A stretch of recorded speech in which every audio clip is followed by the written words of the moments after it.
Well, welcome to another episode of Interviewing Humanity, everybody. As always, I'm your host, Sludge Knuckle, and today we are unraveling an act of international aggression that demands our attention. Just a few days ago, the world held its breath as U.S. bombers struck Iranian nuclear facilities, not by UN mandate, not through diplomacy, but by the unilateral decisions of President Donald Trump. It's not a hypothetical. This happened. And now, in the ash-clouded wake, Trump has demanded peace negotiations with Iran and the apartheid state known as Israel. But what kind of peace can be forged from forced submission? We're not here to entertain. We're here to inform. The people of this planet need to understand what this move means for regional stability, for U.S. credibility, and for every activist, organizer, and concerned civilian who dares to speak up against war and imperialism. Today, we're going to break down the reality behind the headlines, the strategy, the motives, and what this could mean for our collective future. What's most concerning is not only the violence of this action, but the silence surrounding it, the lack of public discourse, the lack of outrage, the complacency of a population numbed by war fatigue and desensitized by propaganda. But we will not be silent here. This moment calls for clarity, and it demands courage, and it cries out for people to reclaim their voice. Joining us, as always, is a revolving panel of ordinary citizens, untrained, unfiltered, and deeply human. None of them experts, and that's the point, because these decisions impact us, and not the ones up top. We're going to explore this crisis together in real time, with raw questions, uncensored reactions, no professional polish, no candid talking points, just real people trying to make sense of a world spiraling towards escalation. This isn't about partisanship, it's about human life. It's about our shared future being determined by powerful men playing dangerous games. Let's unpack what's happening and why it matters more when people realize. First things first, the strike. On June 21st, President Trump authorized a series of precision bombings targeting three major Iranian nuclear facilities, Fordo, Natanz, and Isfahan. B-2 bombers dropped massive bunker buster bombs followed by Tomahawk cruise missiles. And this came only days after the apartheid state of Israel launched similar unauthorized raids, and Iran had retaliated by launching ballistic missiles at U.S. military bases in Qatar. This escalation wasn't an isolated incident. It came after weeks of proxy skirmishes and political brinksmanship, much of it hidden behind diplomatic press releases. The American public was largely unaware of how close the U.S. had come to war until it had happened. This was done without congressional approval. No joint resolution, no global coalition, no United Nations consultation, just raw executive power cloaked in rhetoric about defense and deterrence. International legal scholars argue that this constitutes a violation of sovereignty and international law. It undermines the very framework meant to prevent large-scale conflict, and worse, it sets a precedent for nuclear facilities to become legitimate military targets despite their catastrophic risk. While the public is told this is about safety and stability, the beneficiaries tell a different story. Defense contractors have seen massive profits. Israeli ultranationalists have gained political momentum, and Trump's re-election campaign has seized a moment of patriotic fervor. Meanwhile, the average Iranian, Israeli, or American gains only fear, grief, and uncertainty. Power flows upwards, and suffering spreads outwards. So my first question, and I'll take this to Eddie. Was this an act of defense or aggression in your eyes? Clearly aggression. Okay. What about you, Craven? Was this an act of defense or aggression in your eyes? I'm a little bit biased. Okay. And am I supposed to say more? Like, I will. You don't have to. Short, simple answers are fine. Sage, was this an act of defense or aggression in your eyes? 100% aggression. Okay. Eddie, what concerns do you have about nuclear tensions rising again? At this point, it feels more like the nuclear angle is an excuse and not actually a legitimate threat, if that makes any sense. I mean, yeah. I don't think we're actually going to use them. I don't think Iran actually has them, but clearly it was an excuse to do something. So that's my take on it. Yeah. Okay. What about you, Craven? What concerns do you have about nuclear tensions rising again? So Iranian people don't want to hurt anyone. That's just kind of how we are. We're not trying to have all this drama and bullshit, just generally speaking. So I don't think they're really about the smoke. I don't think they're gonna do it. Okay. It's just threats, Yeah. Posturing and whatnot. And thank you for that. just to get another war going. Yeah. Well, thank you for that viewpoint. Sage, what concerns do you have about nuclear tensions rising again? I feel like it is a huge possibility, but I also feel like it might just be like another Cold War where it's like, oh, like let's just constantly threaten each other, because like nobody wants to just, as much as like we want, like Trump wants like his agenda to like go and all of that. I feel like nobody is stupid enough to just press that button just yet, because that's not going to solve anything. It's just going to mass unalive every single person on this planet. So Yeah. it's literally just let's threaten, let's like use fear, let's like use any trick in the book to like see if we can get what we want. That's basically what it is. Yeah. Okay. Thank you very much. Well, Eddie, how would you want your country to respond if you were in Iran's position?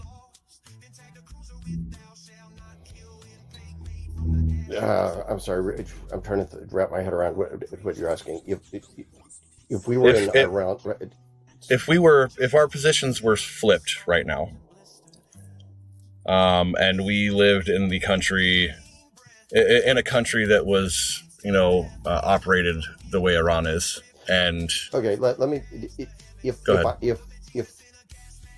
If I were thinking from the perspective of Iran, then I would probably be doing exactly what it appears that they're trying to do, which is, for lack of a better term, non-military retaliation. I mean, there's talk about shutting down that waterway. You know what I'm talking about? Yeah. Anyways, if they were to do that would, there's nothing militaristic about that per se, but it would have huge ripple effects on the global economy, and they know that, and nobody wants that. But my point is that they don't have any desire to screw with us on a militaristic level. Partly just because they're going to lose if they do that, and they know it. I mean, but additionally, they don't have any other reason to either. But they can't just take what happened and not do anything, because it's like rolling over and playing dead. You can't do that. You have to acknowledge what happened and at least say, hey, we're going to stand up for ourselves, even if you don't know what you're going to do next. You have to at least put on that false face, Yeah. Okay. Thank you very much. Craven, being of the area, how would you want your country to respond? Again, I'm pretty biased, and I'm a little bit of a barbarist, and I'm just sick of seeing this shit happen continually. But I know that our people just want to chill, and they don't want to do this shit, so constantly being antagonized is just like, they're kind of pissing off the wrong people, but like, we ain't got shit to really defend ourselves with. We're just gonna keep sending in people to die. Like, okay. Realistically, I don't want any of this shit to happen, but like, I would want something worse to happen than what's gonna happen, to be honest. Fair enough. Thank you very much. Think the Twin Towers fall. Say that. All right. F1 in the chat, everybody. And thank you very much. Sage, if you were in that position, what would you want your country to do? Well, I definitely would want to try to talk to someone about this, like one of the leaders, and be like, what the heck, what are you doing? Like we had it covered, or watch this just be another excuse to get resources or something, but it's something like the end goal for this, and it's not, this was clearly deliberate. So I'm just trying to still figure out why. Because war's not going to solve anything. It's just going to make things 10 times worse than they already are. Thank you very much. So next, I want to talk about this ultimatum that Trump has issued. So Trump issued a 2-week ultimatum, which was come to the table or face further consequences. But this was during a time when Iranian cities were under bombardment by the apartheid state of Israel. Iran responded by rejecting negotiations outright, stating that no diplomacy is possible while bombs are falling, which makes absolute sense. This isn't peacemaking, it's extortion. The imbalance of power, the threat of more violence, and the false equivalence of both sides being ready to negotiate, these are all tactics meant to portray dominance as diplomacy. Even as Trump pushes for, quote, diplomatic talks, the apartheid state of Israel's military continues striking Iranian targets, and Netanyahu's advisors have publicly stated that they will proceed with or without American coordination. That refusal to de-escalate weakens Trump's peace narrative and shows how fractured the so-called alliance truly is. It also exposes the limits of U.S. influence over its allies. And this crisis is not being managed, it's being manipulated. Trump juggles electoral optics, military aggression, and international image, but he's playing a game with fire, and every misstep brings us closer to a wider geopolitical conflict. And what looks like a controlled burn could turn into an inferno. So my question back to Eddie, do you think forced negotiations can ever lead to genuine peace? Ever? I don't know. Do I think they will in this case? Absolutely not. I think I waver back and forth on the question of are other countries going to get involved in this conflict? If they do, that's going to be a disaster. I don't know whether that's going to happen. I like I said, I keep wavering on that issue. Again, to your point of forced negotiations, I think maybe there have been times in the past where that did work. I do not see that it's the case in right now. Okay. Thank you very much. And Craven, what about you? Do you think that forced negotiations can ever lead to genuine peace? Who's forcing them? I mean, Because, I don't know. Anybody, really. Because if an Iranian person tells you that they want, or whatever government official says, we want this, they're just gonna fucking laugh in your face and be like, yeah, whatever, insert slur here. They don't take us seriously. They don't take any Middle Eastern country seriously. And they'll tell you they'll do what you want, but then they're just gonna fucking do whatever they actually want to do.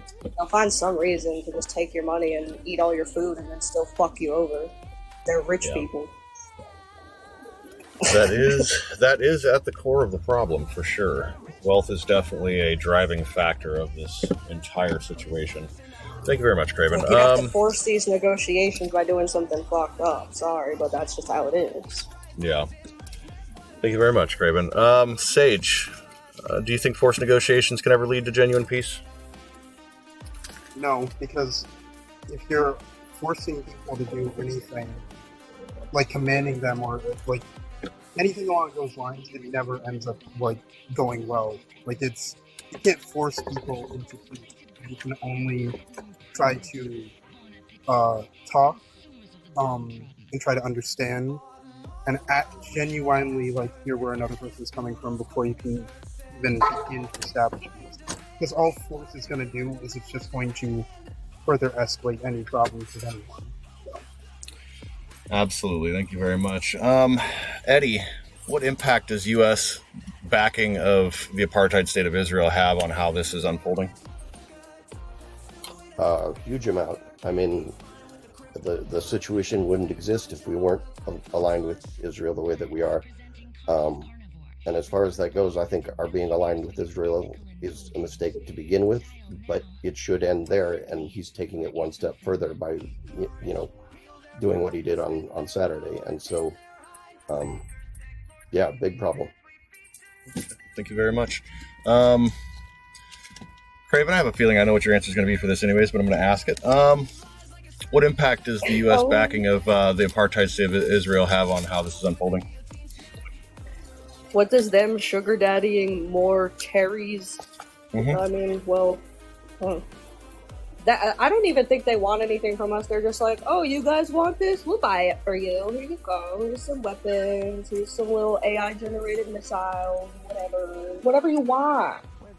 We don't need them. We Yeah. need them out of the way. You're good at getting people out of the way. We saw how good you did. Mm-hmm. Where Okay. the fuck is Hezbollah? F1 in the chat, everybody. Thank you Really? very much, Craven. Yeah. I can't even. Yep. Sage, what impact does the U.S. backing of the apartheid state of Israel have on how this is unfolding? Clearly a lot. It's literally just going to further escalate. Like, literally all this is just further escalating the conflict that could, like, be solved through actual talks and through ceasefires and everything else. But yeah, like, America constantly talks about, oh, we shouldn't be the world's police, and yet what are we doing right now? Like, Yeah. you know, like, you're worrying about other countries when your country is falling apart at the seams. So Mm-hmm. Absolutely. Thank you very much, Sage. Eddie, can we ever trust political leaders to de-escalate when their power is on the line? Probably not.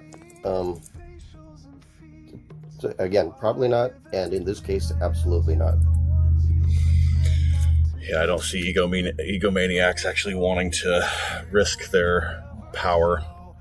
Thank you very much. Craven, same question for you. Can we ever trust political leaders to de-escalate when their power's on the line?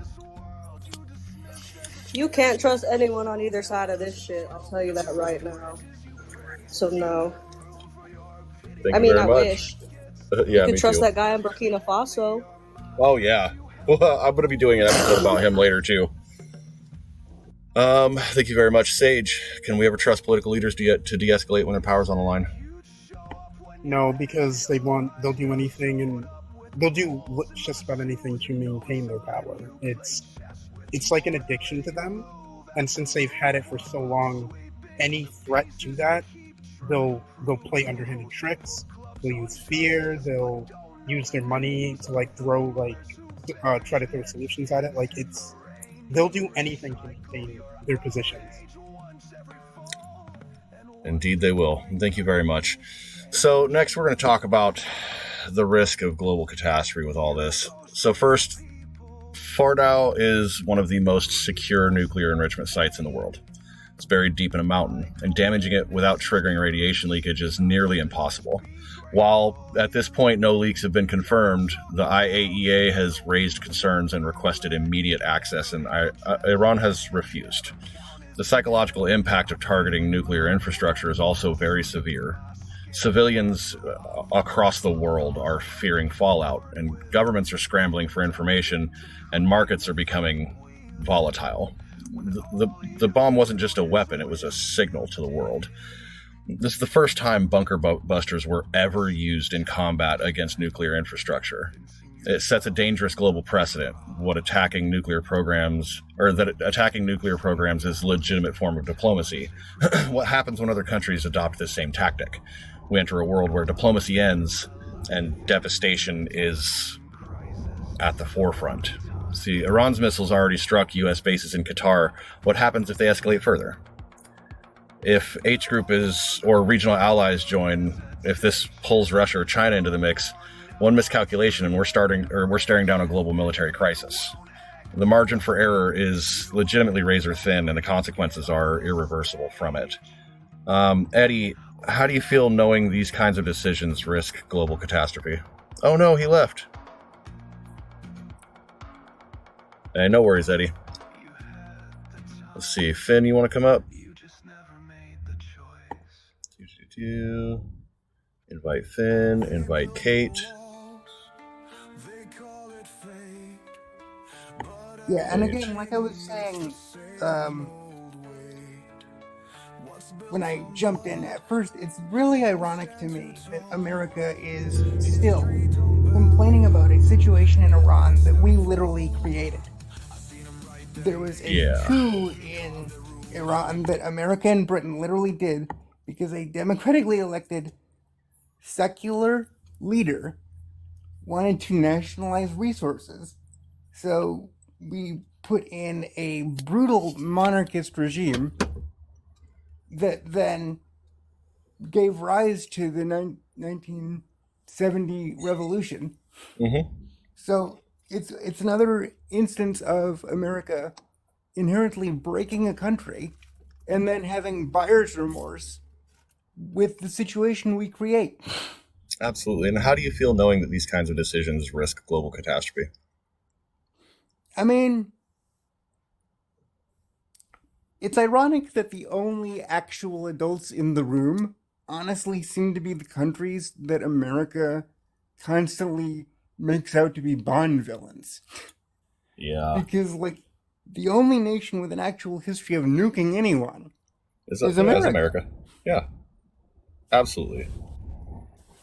And thank you very much for that. Craven, how do you feel knowing that these kinds of decisions risk global catastrophe? Wow, it's like a therapy session now.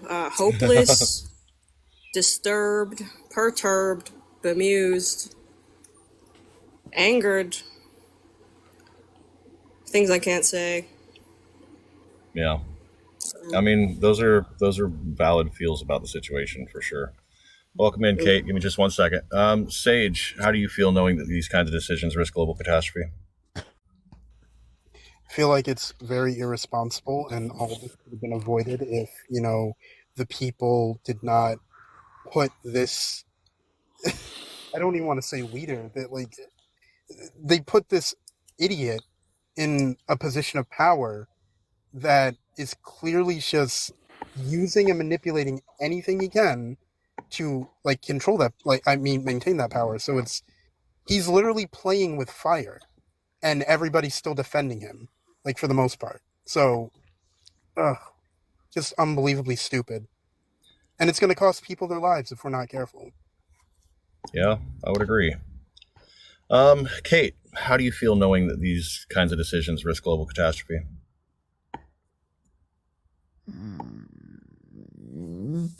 I feel a mixture of fear, resignation, and anger because, like, I turned 50 last month.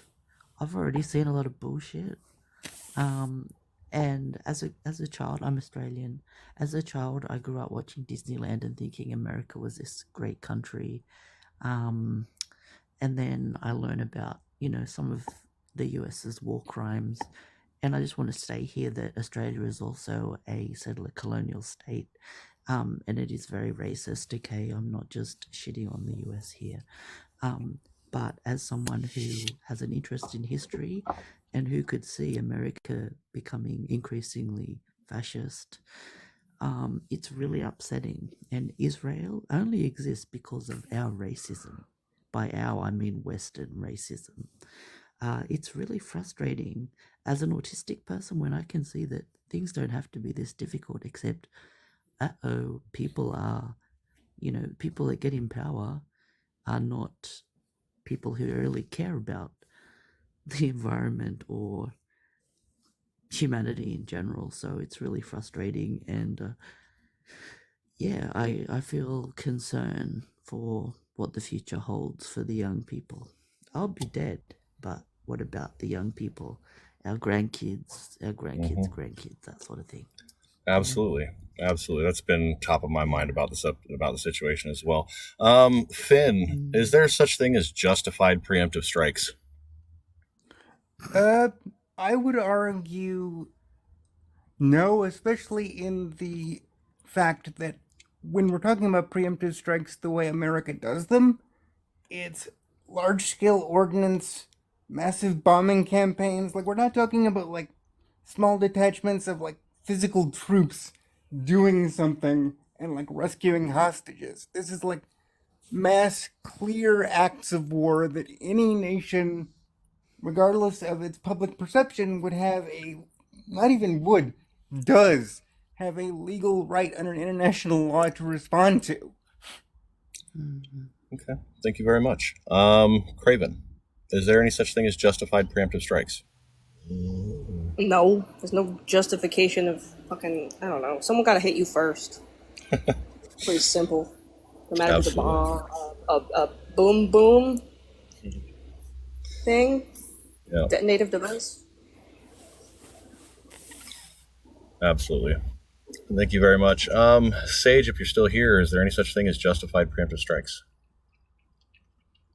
I'll answer this before I go. No, there isn't. It's the whole thing about preemptive strikes is like it's just an excuse to try to start like conflict. Like it's all antagonistic. I would agree. Kate, what about you? Is there any such thing as a justified preemptive strike? Theoretically, yes, but the reality is that it's usually not used that way. Like, if I, just say, you've got these warplanes or whatever, and your quote unquote enemy is about to bomb the shit out of you, and you strike their, munitions factories or whatever prior. Okay, theoretically, yes. The reality is that's not how it works. So, no. Okay. Thank you very much. And my next question, Finn, what would a world without nuclear weapons actually require? That's an interesting question because honestly, a lot of people are like, "Oh, I think a world without nuclear weapons, like, war would be more frequent." I don't honestly think so because, like, to me at least, like, nukes aren't even the most terrifying WMD. Biological weapons frighten me way more than nukes, Yeah. personally. So, like, if nukes go away, which I honestly think they will, because especially in the advent of like hypersonic missiles, it matters less what the missile is carrying and matters more that literally nobody can stop what you're shooting at them. So, like, I think nukes are more of a legacy platform, kind of like aircraft carriers, in that, like, yes, they're terrifying, you're literally dropping the sun on somebody, but at the same time, are they necessary as, like, the penultimate deterrent, in this case, to make sure that America doesn't, like, start looking at you like the Philippines in the early, like, 20th century? I would argue no. So I honestly think nukes going away is very likely, especially because, again, even if you're not looking at this as a moral thing, like nukes are evil, which frankly I do think they are, but if you have a way to do military deterrence without even messing with them, which is a danger to the country developing them throughout, because again, it's radiation, then I think we're going to have people leaning in that direction. Absolutely. And thank you very much. And Craven, what would a world without nuclear weapons actually require? People to read books. Yeah. Thank you. Kate, what would a world without nuclear weapons require? Worse weapons. Oh. Interesting take. Sorry, I'm really cynical because of my life. No worries. Yeah. There's no such thing as a wrong answer here. The other thing possibly is like completely tearing down the systems we have and replacing them with different systems that don't put sociopaths and whatnot in power. I am 100% behind that idea. Thank you very much. Why don't we have tests? It's a good fucking question. So next we're going to talk about how the media has been controlling this narrative. Mainstream outlets called the bombing surgical and strategic. They ran headlines praising Trump's decisiveness, but the stories they didn't tell, the terrified families in Tehran, the people burying their dead, the trauma of being reduced to pawns, the media is not neutral in war. It is a weapon that is being used to direct the narrative. Language matters. Iranians becoming combatants. Israeli strikes are being called defensive, and U.S. bombings are being called precision operations. This language distances us from the human toll, making war seem palatable and inevitable. And we're taught to empathize with the missile and not the body that it destroys. And activists speaking out against this war are being shadow banned, deplatformed, or branded as foreign sympathizers. Whistleblowers are already being silenced. The chilling effect is spreading, and it's up to us to fight it. The first casualty of war is truth, and the second is the courage to speak it. So, Finn, how do you spot propaganda in the media you consume? First of all, if it's from literally any of the legacy TV or radio stations, I basically don't believe it, because again, even if the anchors and people working at these agencies wanted to do real journalism. They don't have the budgets for it anymore. And there's a clear bias against journalism from the current regime in the White House. So the moment you even try to do real journalism on, say, whether or not Iran was ever building a nuclear weapon, you would get squeezed out of, for example, White House press briefings, which, from my standpoint, I wouldn't care about, but like clearly that is like the pot of gold at the end of the rainbow for like legacy media. So they're never going to do anything, regardless of their stance on whoever sits in the White House. They're never going to be like doing a Watergate, because like that era of journalism like doesn't exist anymore in the United States. So Yeah. I would argue listen to multiple sources, ideally multiple sources not from the United States or North America for that matter. Okay. Thank you very much. Craven, how do you spot propaganda in the media you consume? I'm autistic, so I notice patterns very easily, and if something just feels wrong to me, like the people who are telling me it are actually gonna unalive me or hurt me in some way, or they've never really done shit for me or anyone, probably can't trust what they're saying. Okay. Fair enough. Thank you very much. Kate, how do you spot propaganda in the media you consume? Well, I'm Australian, so first of all, is it somehow linked to Rupert Murdoch? Any form of Murdoch media is trash. Basically have to look at where is the information coming from, what is their credibility, and even in Australia, most of the news, it's not news, it's rage farming and blah. So yeah. Okay. Also, who likes it and who doesn't like it? Absolutely. Thank you very much. And Finn, have you seen any changes in how dissent is treated online? Oh, a lot. I mean, I've been kind of taking a break from producing TikToks myself, but from just observing both here and elsewhere, like even less than previously, which it hasn't ever been great, especially if you're like all the way on the actual internationally recognized left. I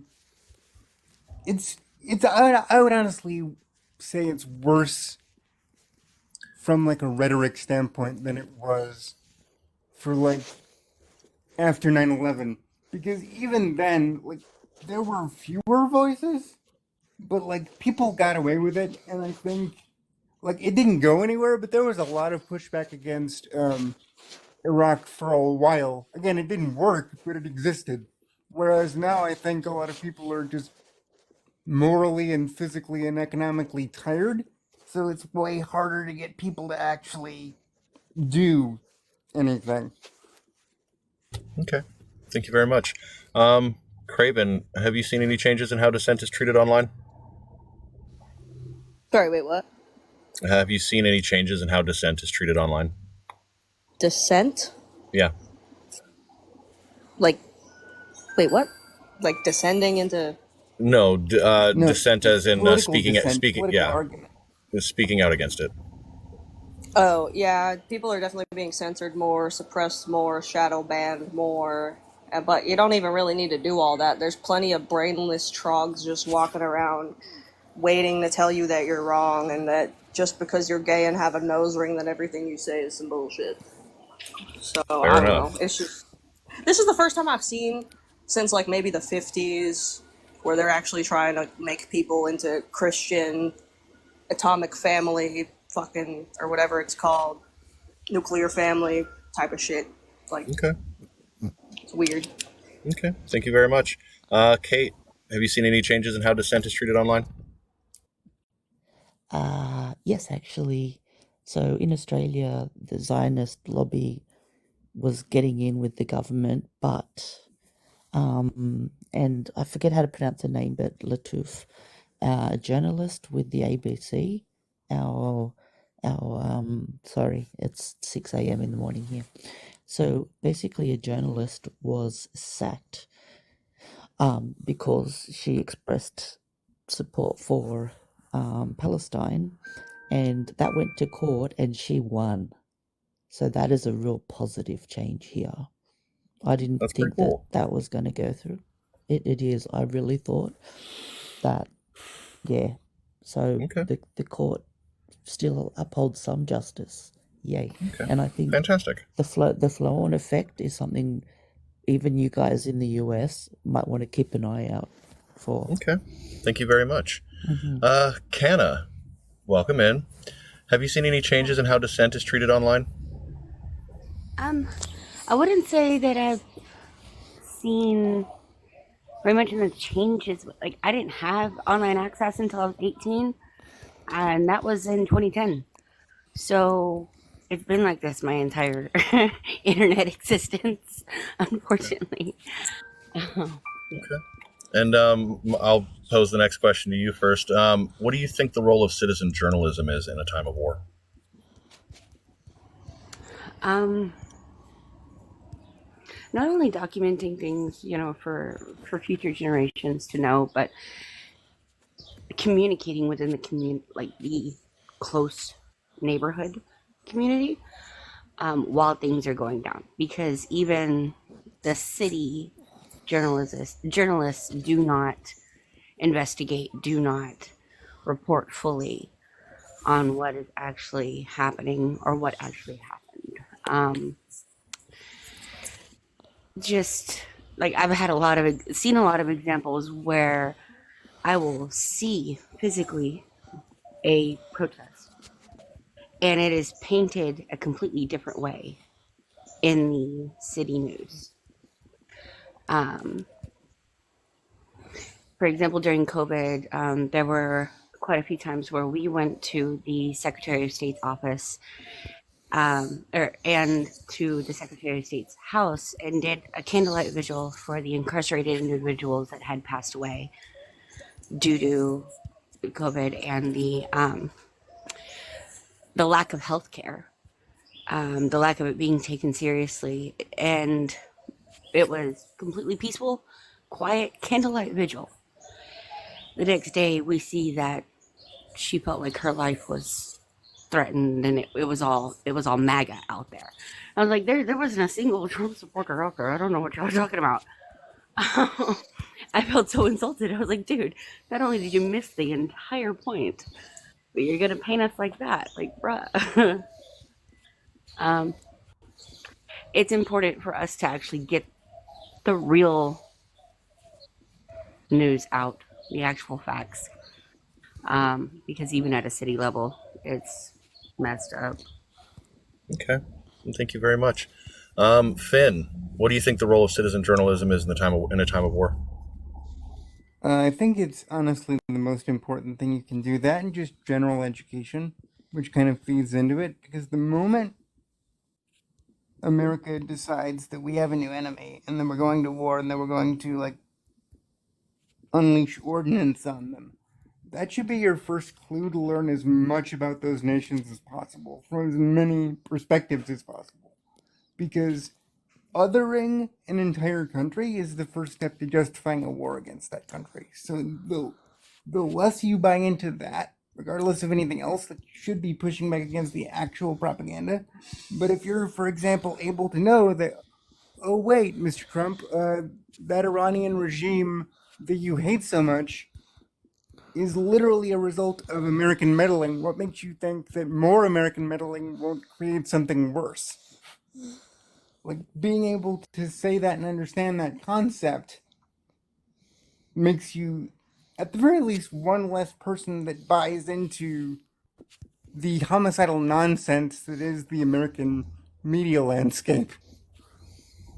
Okay. Thank you very much.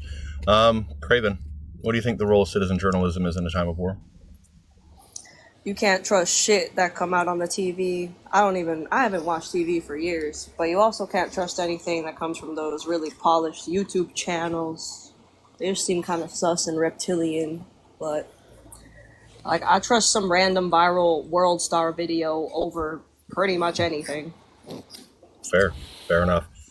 And Kate, What do you think the role of citizen journalism is in a time of war? Just to resist and to keep remind people that the lies are lies and this is what's going on. Okay. Thank you very much. Next, we're going to talk about how we can respond as a people. Excuse me. All across the U.S., local actions are forming. Protests, teach-ins, mutual aid drives for impacted families, veterans groups, human rights coalitions, and students are mobilizing. We can't wait for the media to catch up to it. We have to lead this movement. And if we don't speak now, future generations may only inherit silence and rubble. So call your representatives, demand a halt to unauthorized military actions, push for demilitarization, flood inboxes, fill town halls, raise your voice. Because when we act together, we are impossible to ignore. Real change starts at grassroots, and it ends when power is held accountable. Reach out to the Iranian diaspora, learn from global movements, share tools and resources. Solidarity means understanding that this is not just about the Middle East, it's about the soul of humanity and our shared survival. We cannot claim peace if we are funding wars through our purchases, through our silence. Canna, what can regular people do to interrupt the war machine?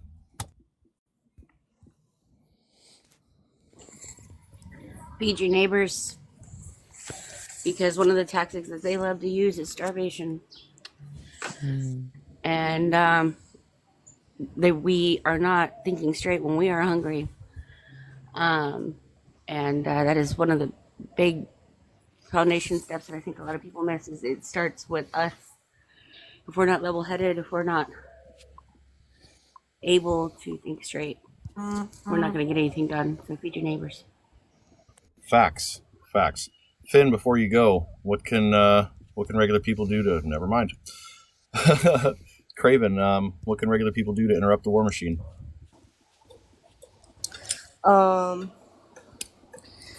It's kind of like throwing yourself into the gears of a machine that you need to stop running. So you got to go to war, really, is what I'm trying to say. Or Thank just you very stay much. home and whine. I don't care. Fair enough. Raise your kids. It's justifiable. You got all your shit in place. You know, not everyone can sacrifice it, but like if you got nothing, pick up a pew pew, please. This is a war. Thank you very much. Kate, how can regular people, or what can Hey. regular people do to interrupt the war machine? Okay, I disagree with what Craven said. Just know your skills and use them, whether that's cooking, feeding your neighbors, looking after their kids, creating art, anything to buck what's going on. Anything. Okay. Thank you very much. Canna, What can you do? absolutely. Thank you very much. Canna, how do we build solidarity across borders?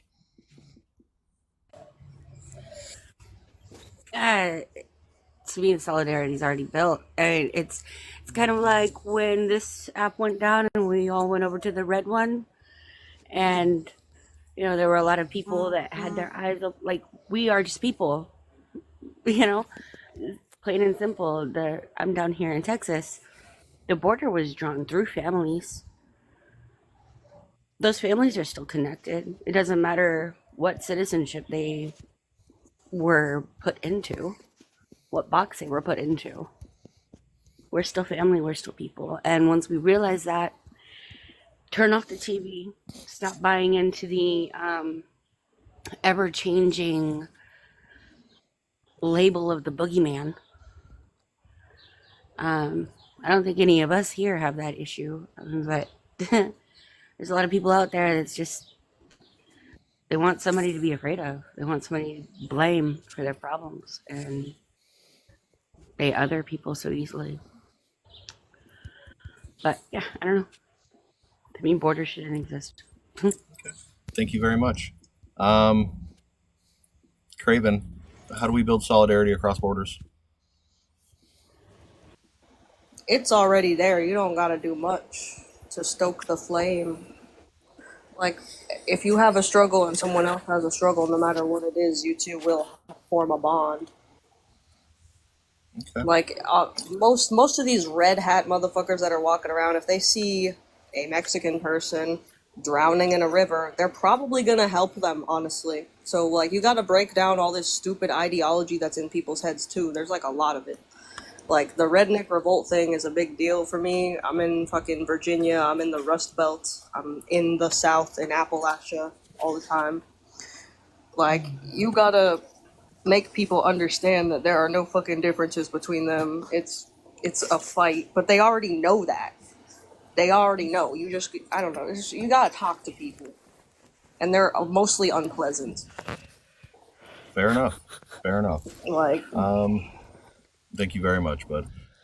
Kate, how do we build solidarity across borders? Basically what Craven said. But I think these sorts of conversations and even just like interacting on social media, getting to know your neighbors, people who are different to you, and maybe not saying things that we'd really like to say at times, you know.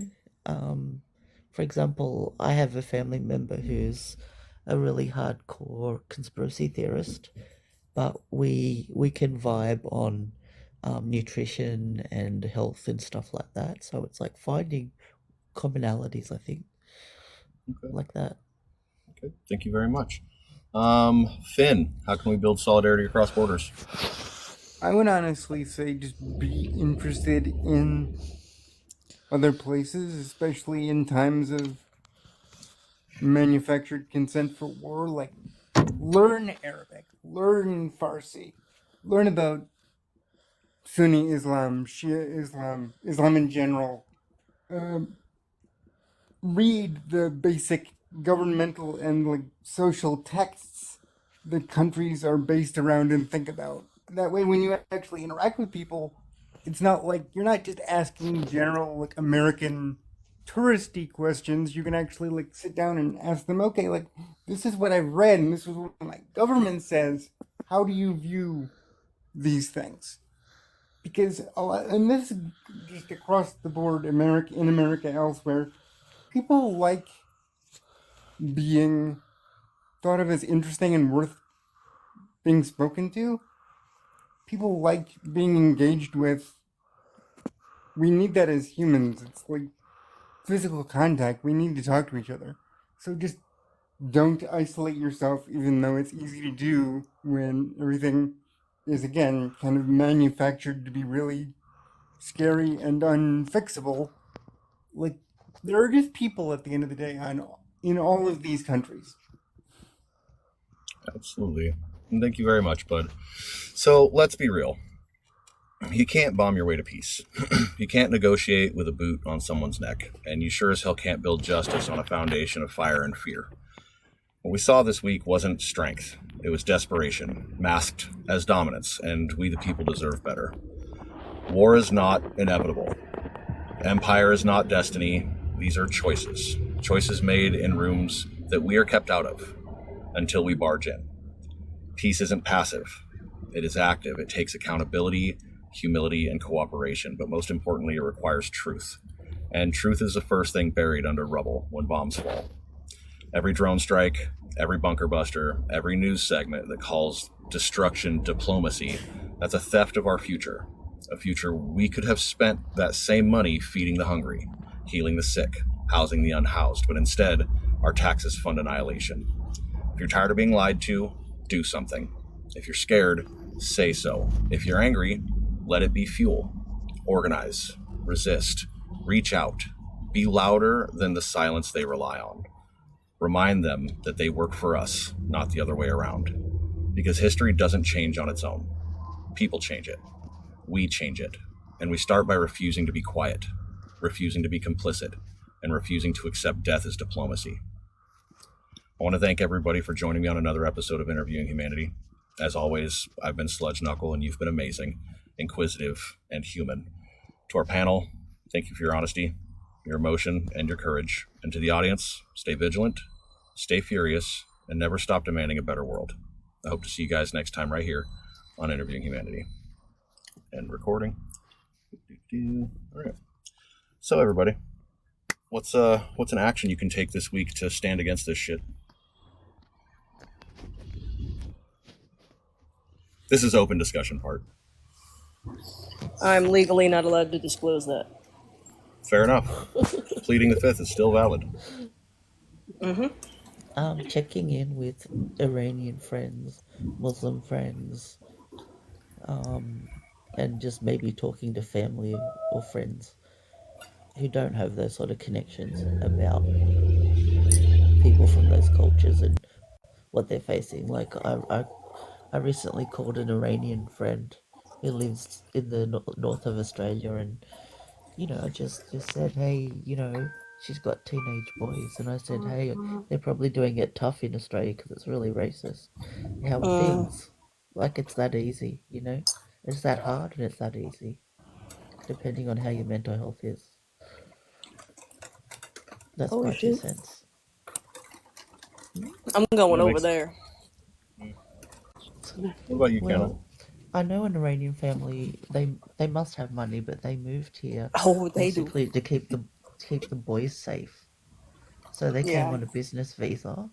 They're highly educated. Also, my Iranian bestie. Like I've got two really close girlfriends, and one of them's Iranian, one of them's white Aussie like me. The other's Iranian, and like so many Iranians are just like highly educated, and so Yeah. are Afghans when they have the opportunity, Mhm. because they actually value education, unlike white Australians who are like, oh, it's not a real job if you use your head. You know what I mean? Oh, that's crazy. Yeah, go work in a dangerous ass oil field or something, bro. Yeah, mining. I grew up in a mining town. Yeah, that's crazy. Kenna, Finn, I'd like to hear from you guys if you wouldn't mind. Yeah. Well, for me, it's just like learn as much as you can about Iran, and whenever people say factually untrue shit about it, like be at least one of the voices putting actual information out there, because again, America functions with stuff like this on two axes. Silence, just not talking about Iran, for example, at all, or just lying about it. So if you're able to be a voice that's actually saying something about Iran, and like you can 100% bring up issues with the current Iranian government, but like point out, for example, that like giving governments a war footing to stabilize political systems under isn't exactly pushing for change. You're pushing for retraction and lack of dialogue. So if you actually wanted Iran to be different, this is the last thing you would do. We were just getting there too. Like, beaches got their hair out, people playing music in the street. Everything was cool for a minute, almost. That's why Fair they did enough. it. Fair enough. What That's why about you, they Kenna? do that shit. I'm kind of, I think my community is mostly military, and if they're not military, then they are, just more worried about ICE than anything else, to be honest. And it's hard to focus on multiple areas at once. It's hard to conceptualize what's going on over there when there's military helicopters overhead right now. Absolutely. But most of the people that have served, anyways, that I talk to, that I'm in community with, But they already see this shit for what it is. yeah, when you're in it, you can't not. Yeah, and I'm getting honestly a lot of truth, a lot of wisdoms from them, because I never served. I was 9 when 9/11 happened. Everything just seems so far away with that. Yeah. Mm. But here we are going through it again, and it's just bullshit. I'm kind of proud to see my community calling the bullshit what it is. Well, if we don't call it out, then we will be complicit in it. Makes me so sad. And like, here's the thing for me: like, even if you take the moral, the ethical, like for me the spiritual aspect out of this. Like from a purely strategic standpoint, you think Afghanistan was bad?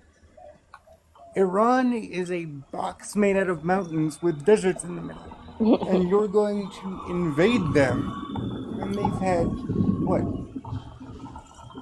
at least 50 years at this point.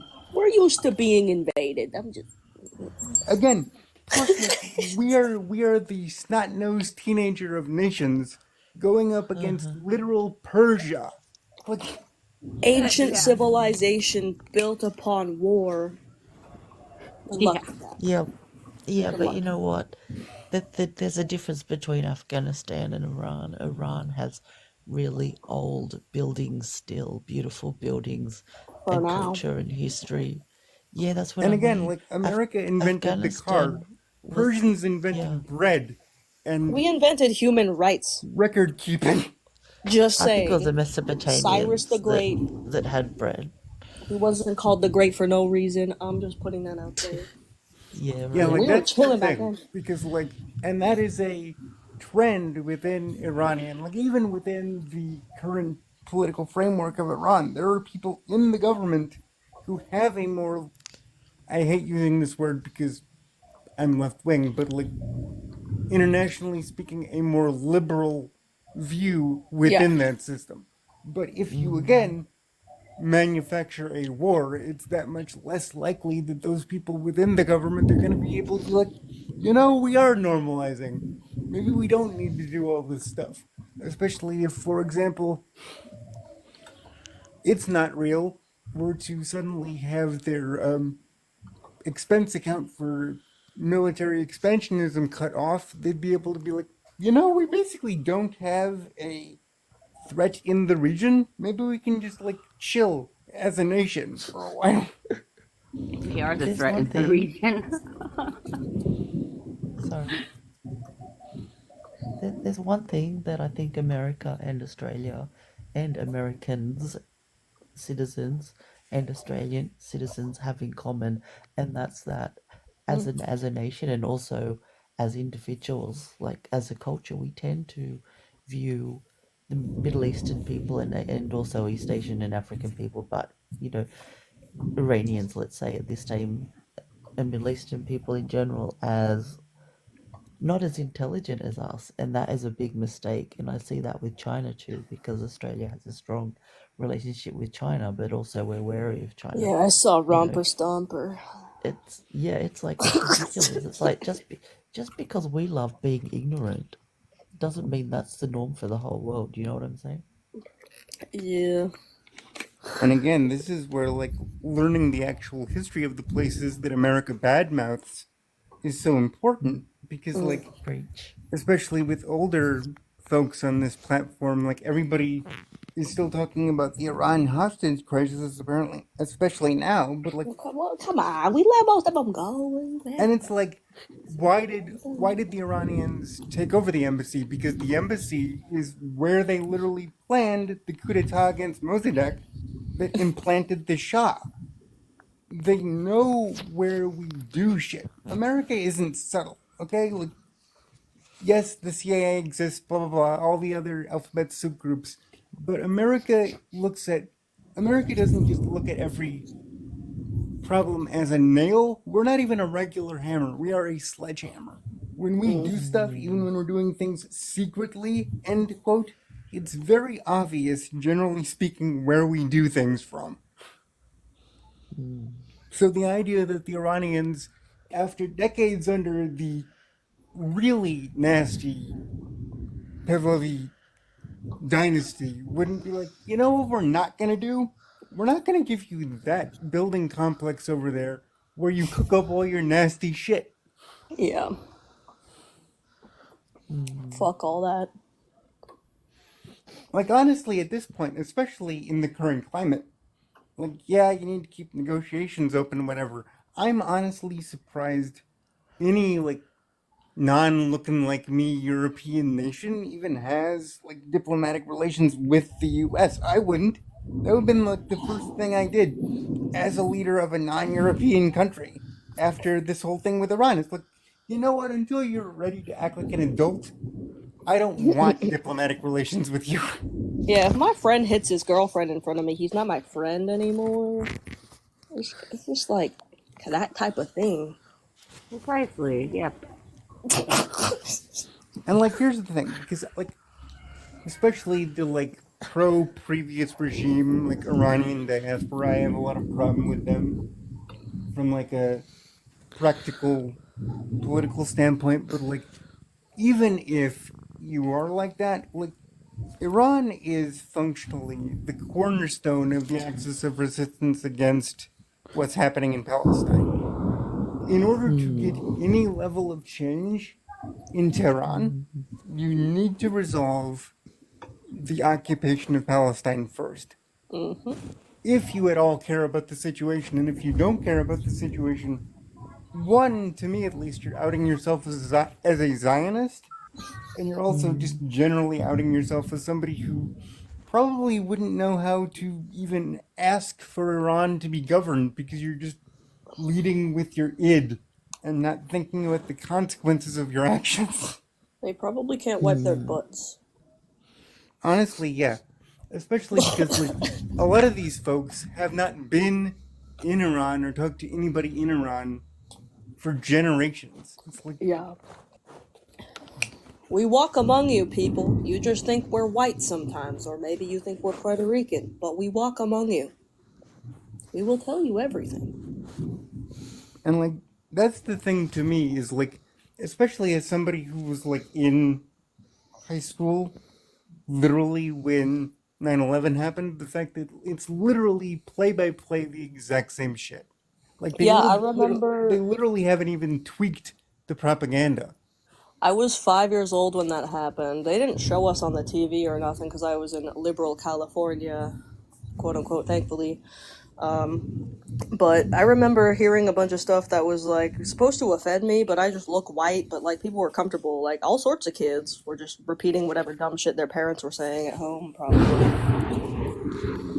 And the other thing that I think gets left out of the conversation specifically about Iran is Shia Islam and the way Shia relates to how they see the world, because obviously not everybody in Iran is Shia or even Muslim, but it affects the way Iranian foreign policy is viewed. And Yeah. Shias, historically, very persecuted religious minority. In fact, we're heading up on the anniversary of a very pivotal, very sad event in Shia Islam, the basically assassination of Imam Ali. So, like, America couldn't have picked a worse time to do this. Oh, it's on purpose. They got everything marked on their calendar, I promise. And, like, that's the thing. We know enough to fuck with people Real culturally quick, and religiously. real quick, we're I just not want to welcome willing- in Kal-El. Just real quick, hey Kal-El, how you doing, bud? Welcome in. Hello. Hello, everyone. How's everyone doing? Glad to be here. Thanks for having me.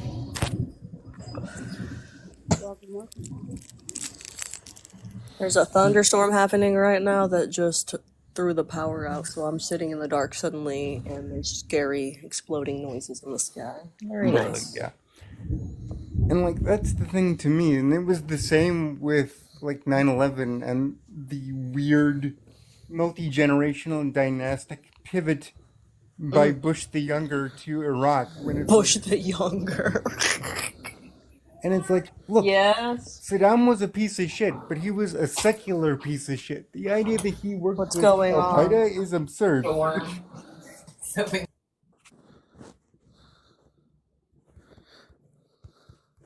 Also, again, Give me going just to a the moment, whole- guys. I'm discussing things with an unhoused friend out here in the areas outside my bus. Give me just one moment. Yeah.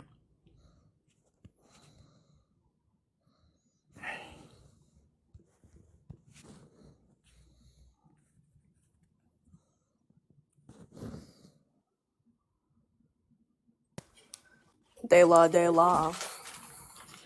And it's really interesting to me because, again, as far as U.S. Iranian relations, as far as most Iranians are concerned, we've already gone to war with Iran.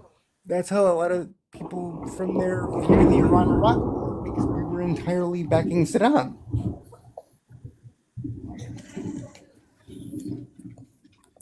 Yeah, there's reasons people are saying a certain phrase I can't say on here. But it's Margbar Amerika, so if you want to translate that, go ahead. Which, like, fair, because America basically says that and worse about other countries all the time. Like, I mean, look at the response to the mayoral primary in New York and how Mr. Mamdani has been lambasted for simply being a Muslim in public, basically. Like, How dare. Can't do that anymore. and like that's the thing. It's like, and the thing is, people our age, and honestly a lot of like older people too, but like a decent chunk of the boomer adjacent population are still like, not only did the policy shift in response to Iraq and Afghanistan not happen, but like they're surprised when we're offended that they try the same shit. Typical abusive relationship, though. Honestly, yeah, that's it. Narcissism. Like, America is the abusive step parent of the entire rest of the world. The moment you try to be independent, boom, like, we go over and wreck your shit.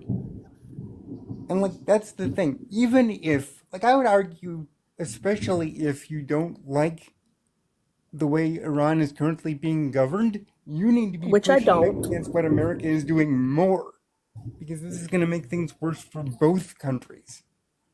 Yeah. Like, nobody likes Ayatollah or any of those people, like.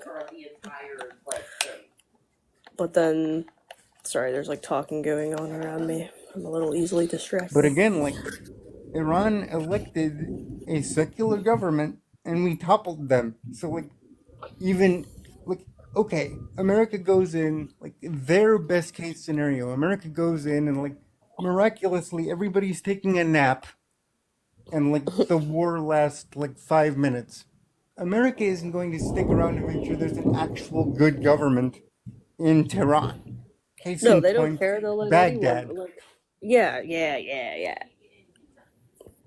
The Taliban. Can we say that? F1. Sorry, everybody. But like, I mean, yeah, which, like, that even more so, because that started under Carter. Like, everybody loves him, like, house building grandpa former presidents. Like, Jimmy Carter was one of the first people to back those guys, because if you're not a communist, you're our friend, right?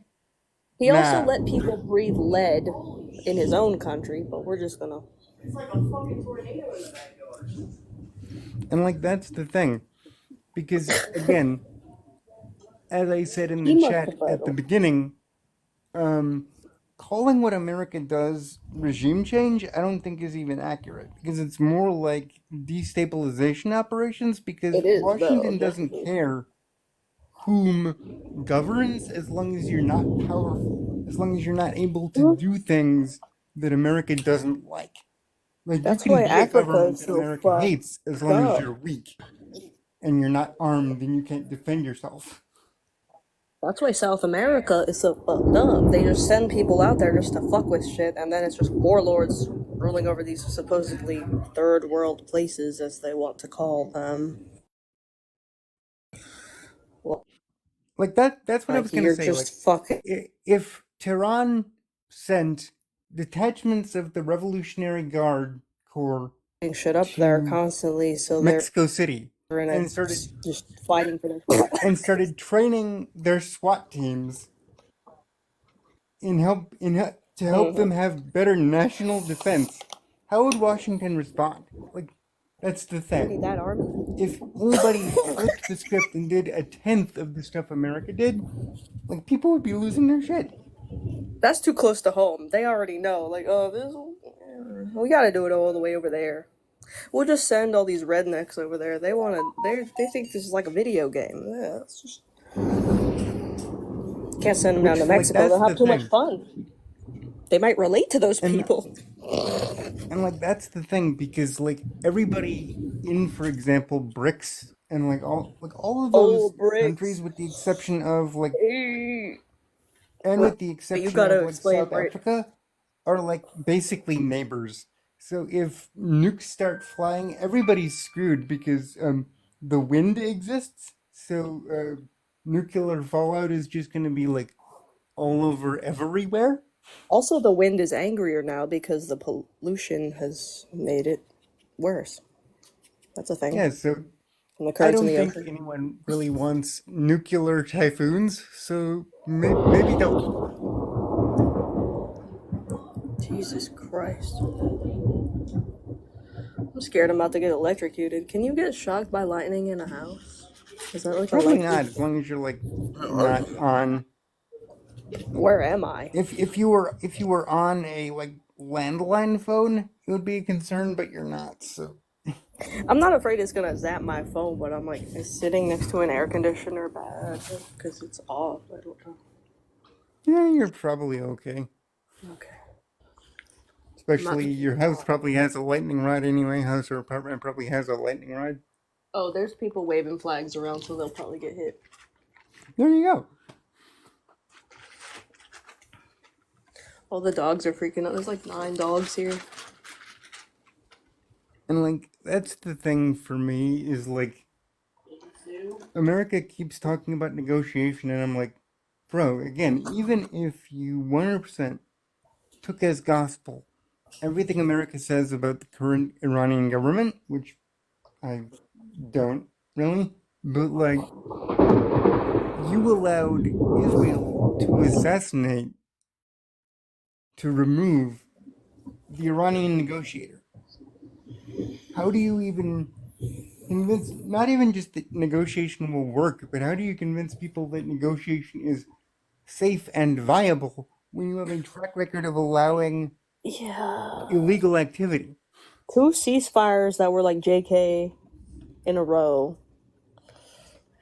What's the third thing gonna be? And that's like, and specifically with it being Trump and the fact that he literally assassinated General Qasem Soleimani, who, aside from, Rip.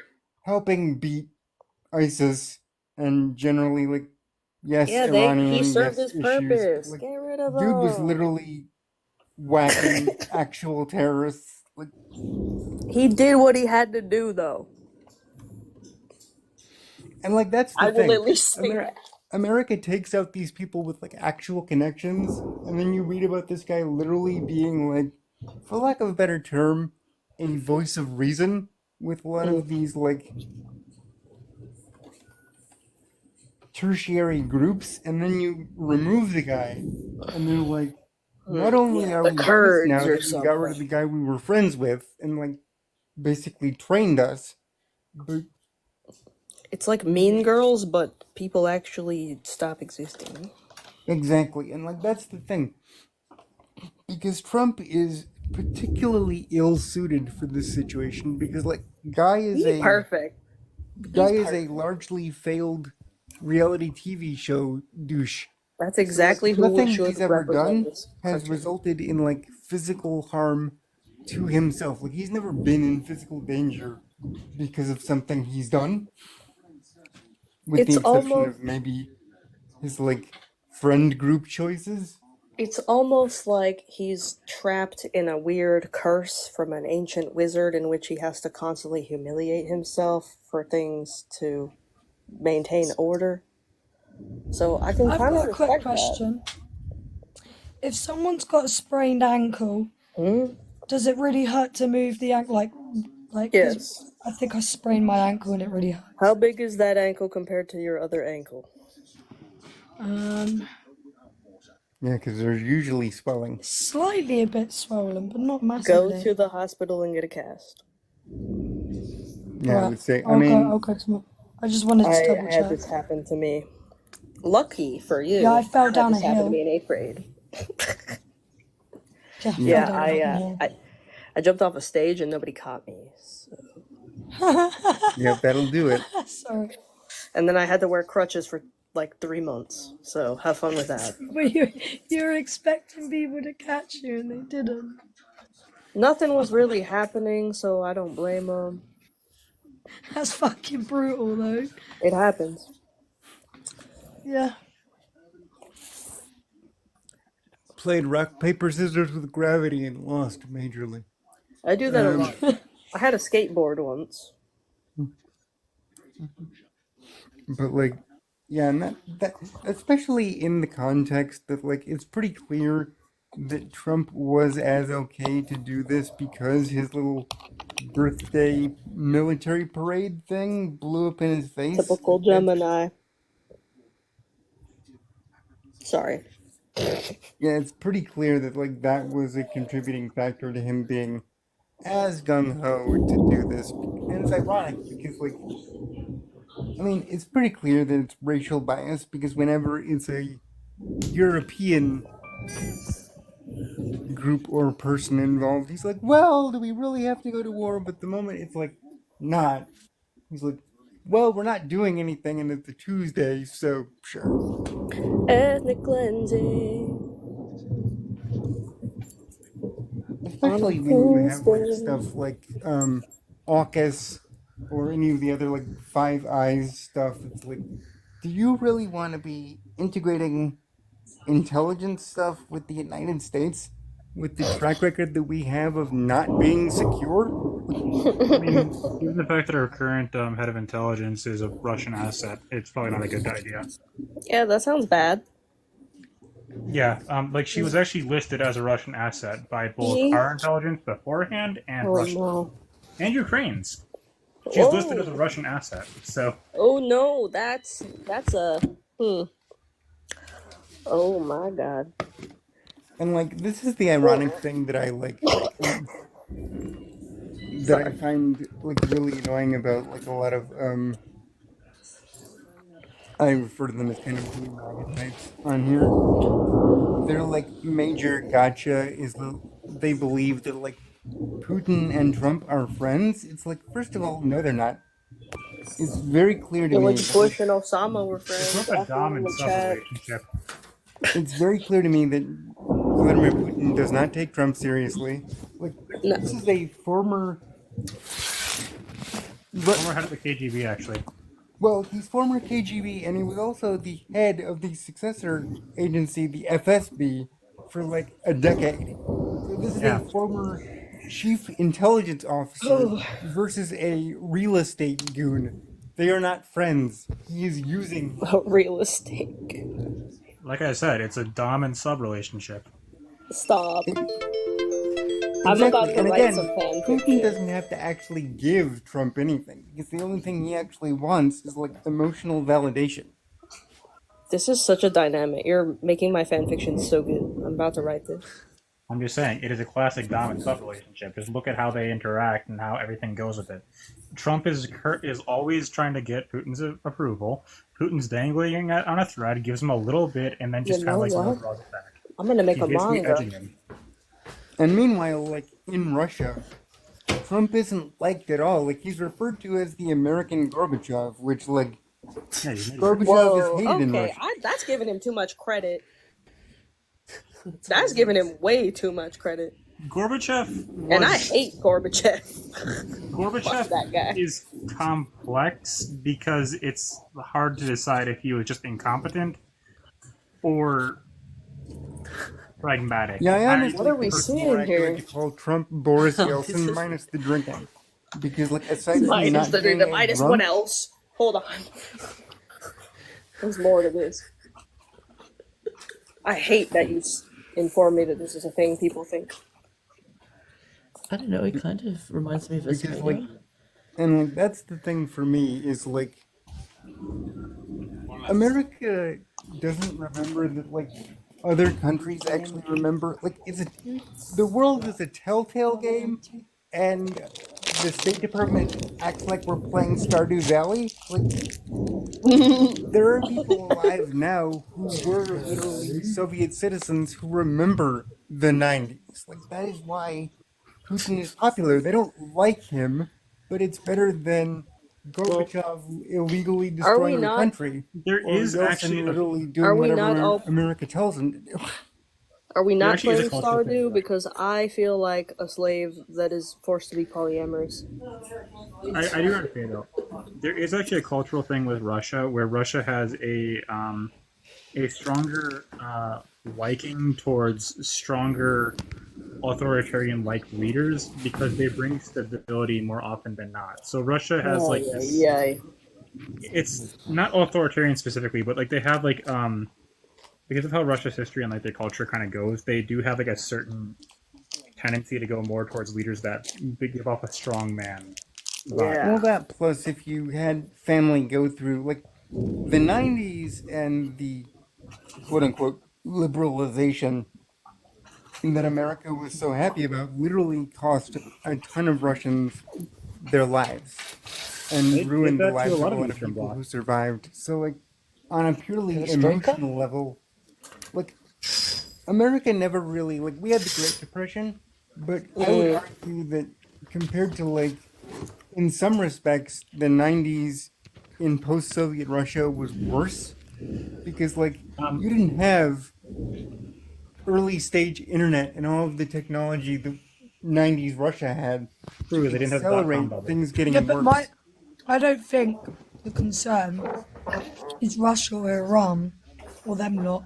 I genuinely think, seriously, we've got to really consider China. Because think about it, how much technology and how much of their stuff they actually fucking give to us. Mm-hmm. How do we Well, know and, how and many? again, you know- that is a really good point, which is why I think a lot of people like, could America go to war with China? Well, it's a distraction. because we don't China care. have an advantage right now. Because again, we don't really consider the practicalities of stuff when we go to war with anybody. But I would argue, Bro, they got that, mech robots over especially there. after I'm not joking. after the current Global problem if the America and China previous do dust actually. up with India and Pakistan, where which by the way, Pakistan was given a older model Chinese fighter and basically dog walked the French fighters they were using, which were basically F-35s or F-22s actually. It's all about So, like, intent. Hold on a second, everybody. Kate, you said you got news on China, Australia. Sorry, I don't know if this is well known, but I live in Newcastle. Okay, I live in Newcastle, which is a port city, and a Chinese businessman owns 50% of the port. And in the Northern Territory, it's actually 100%, and they've got a 100-year lease. Huh? Is this common Fucking hell. knowledge? Yeah, sorry, that's my news. It's all kinds of fucked up. Like, why does a foreign entity or whatever have control of our ports? It's such bullshit. And Well, I'm not a fan. What the fuck? I do have Sorry. something to say. Like about America and China, like there's a reason like why we can't exactly go to war with each other. I mean, we can, and we probably will at some point. It's like theorized that that's the next big thing, but like I don't think it'll be nuclear though. no, it ain't gonna be shit. It ain't gonna be nothing. the thing is, we can't. China is too economically tied to the rest of the world for it to work. And Yes. America and China are too tied to each other economically to do it. If America went to war with China, we completely lose a lot of our manufacturing and like imports. And if China goes to war with America, they lose a lot of money coming into them and a lot of other things. It kind of like the entire global economy would collapse overnight from the seismic shift that would happen from that. Like they're two. You're talking about like two powers that are literally accounting for the vast majority of like global trade and such with the rest of the world. If it happened, it would just destroy the global economy overnight. It can't happen because of that. it can't happen, and more importantly, enough people who are actually listened to by the government know it would have the results you're talking about. Like, the tariffs that Trump put in place are like basically just us kicking ourselves in the butt. Well, yeah, that's because And Trump's and look at how much damage that root did chakra. with China basically doing nothing. Yeah, What but are they Trump's also supposed an to idiot. do? Trump They doesn't think lack beyond the next time. 5 minutes. Sorry. And more importantly than that, like, yeah, he's a Republican now, but at least in name, but this guy doesn't have a political ideology. He's No, like he a doesn't. He went into libertarian, politics because right-leaning people made fun weirdo. of him at a press dinner at the White House. Like, that was his catalyst for He's like a getting into rodeo politics. Is clown. people laughed at me. I'm gonna be president now. Trump's a populist. He doesn't exactly have a right or left ideology. He's just a populist with an authoritarian streak. And He'll because of that, say he's whatever a political pisses people off. chameleon. He Could says I that say, for some votes. sorry, I was just going to say, could I say from my end, right, as a UK citizen, Mm. for us, I believe, like, it's more concerning on our end, more with Russia and China, in my opinion, because a lot of our funds, our taxes, 3.5 billion has been given to Ukraine. And I don't know how much has been given to Israel, but what I do know for a fact is there's been more money funded into war than the actual citizens of the UK. But I actually believe that we're the also threat as well. I believe that we are a massive problem for a lot of things, Great Britain, and unfortunately, it's very hard for British people to admit that we, not us personally, but our country is at fault for quite a lot of things, because loads of countries are pissed at us, and I wonder why. I mean, both Britain and America have a kind of a nasty history with the rest of the world, even as early as like the 1980s.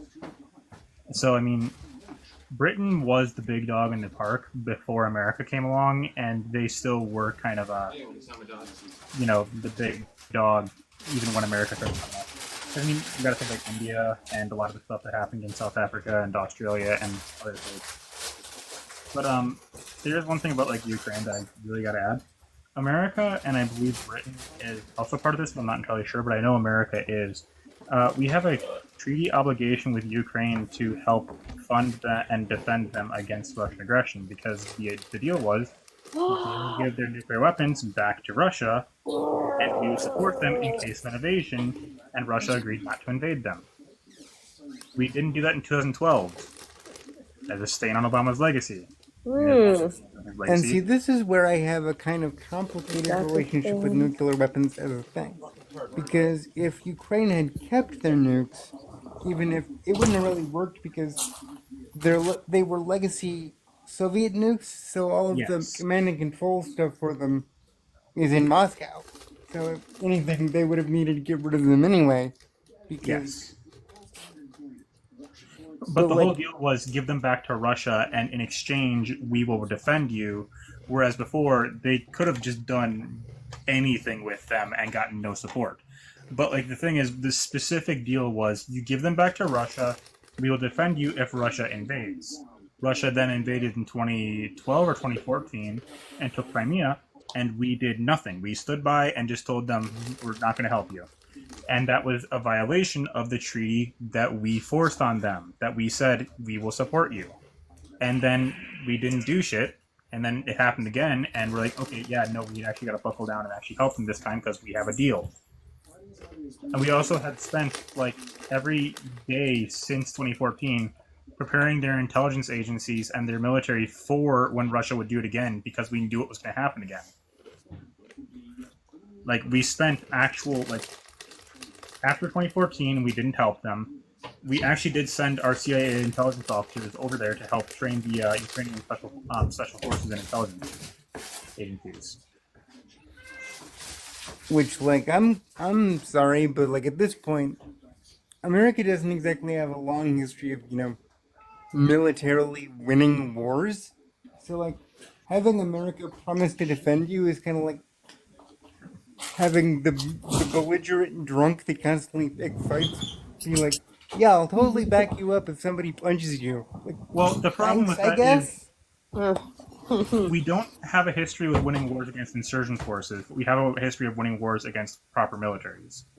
Because you got to think, Iraq, that was a win. Vietnam was a loss because we didn't actually take territory. Korea was a standstill because of how that went down. But like, we do have a good track record against proper militaries, but we have a poor record against insurgent forces, which pretty much every military on the planet has a poor record with insurgent forces.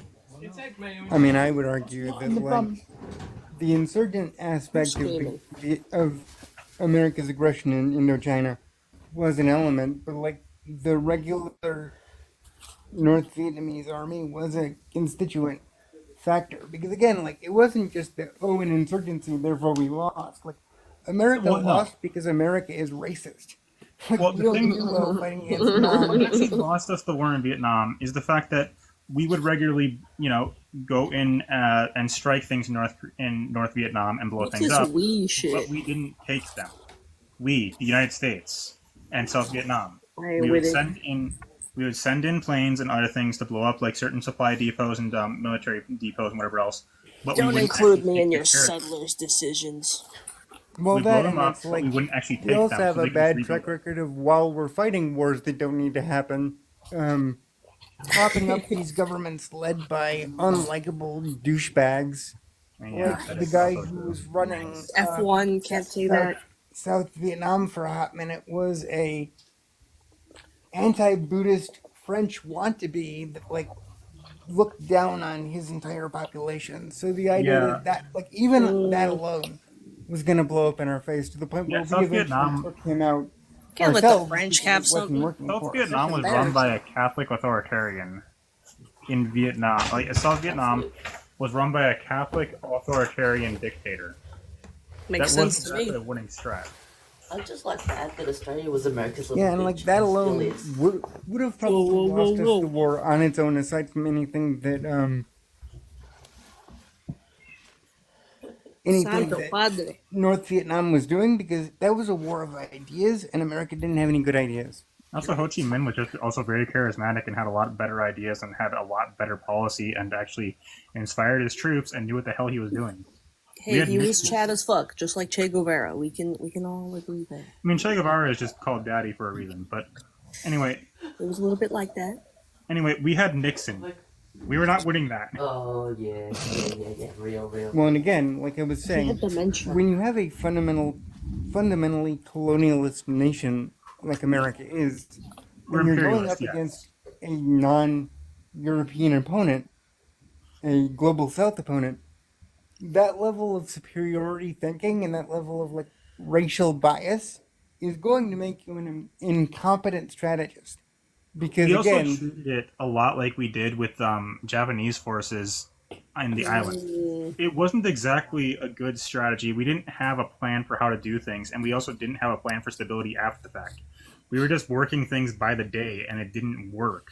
We had no idea what the hell we were doing, and no idea for what happened after the fact. What are these trees? I don't know how to cut this down. Oh, look at these trees. Why are they speaking? Why are they speaking Why are these Vietnamese? people wearing rings around their neck? I'm so confused. yeah, and again, like one of the, I mean, it's not funny because it's kind of horrific. Yeah.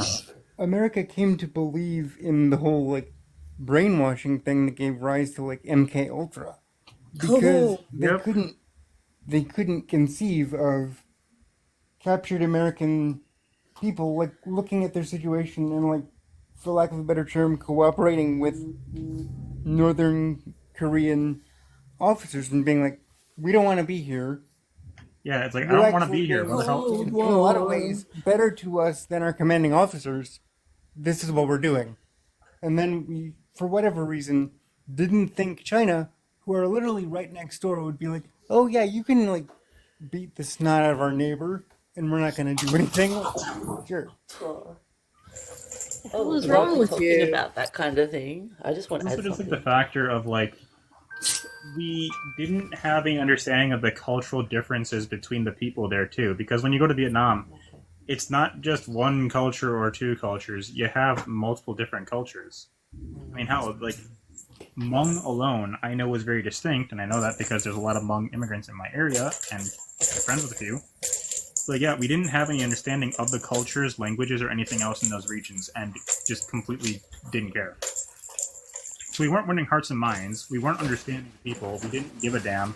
And then we committed atrocities on top of that, which lost us more support. And it's just kind of like, at that point, we're not going to win. We're just going to stay there forever until something happens. So let's just piss off. Well, yeah, and again, it's that much more ironic because Ho Chi Minh literally asked the League of Nations after World War One for independence, and we not only said no, but Woodrow Wilson literally laughed at him. Like, if he hadn't been a giant racist, the Vietnam War would never have happened.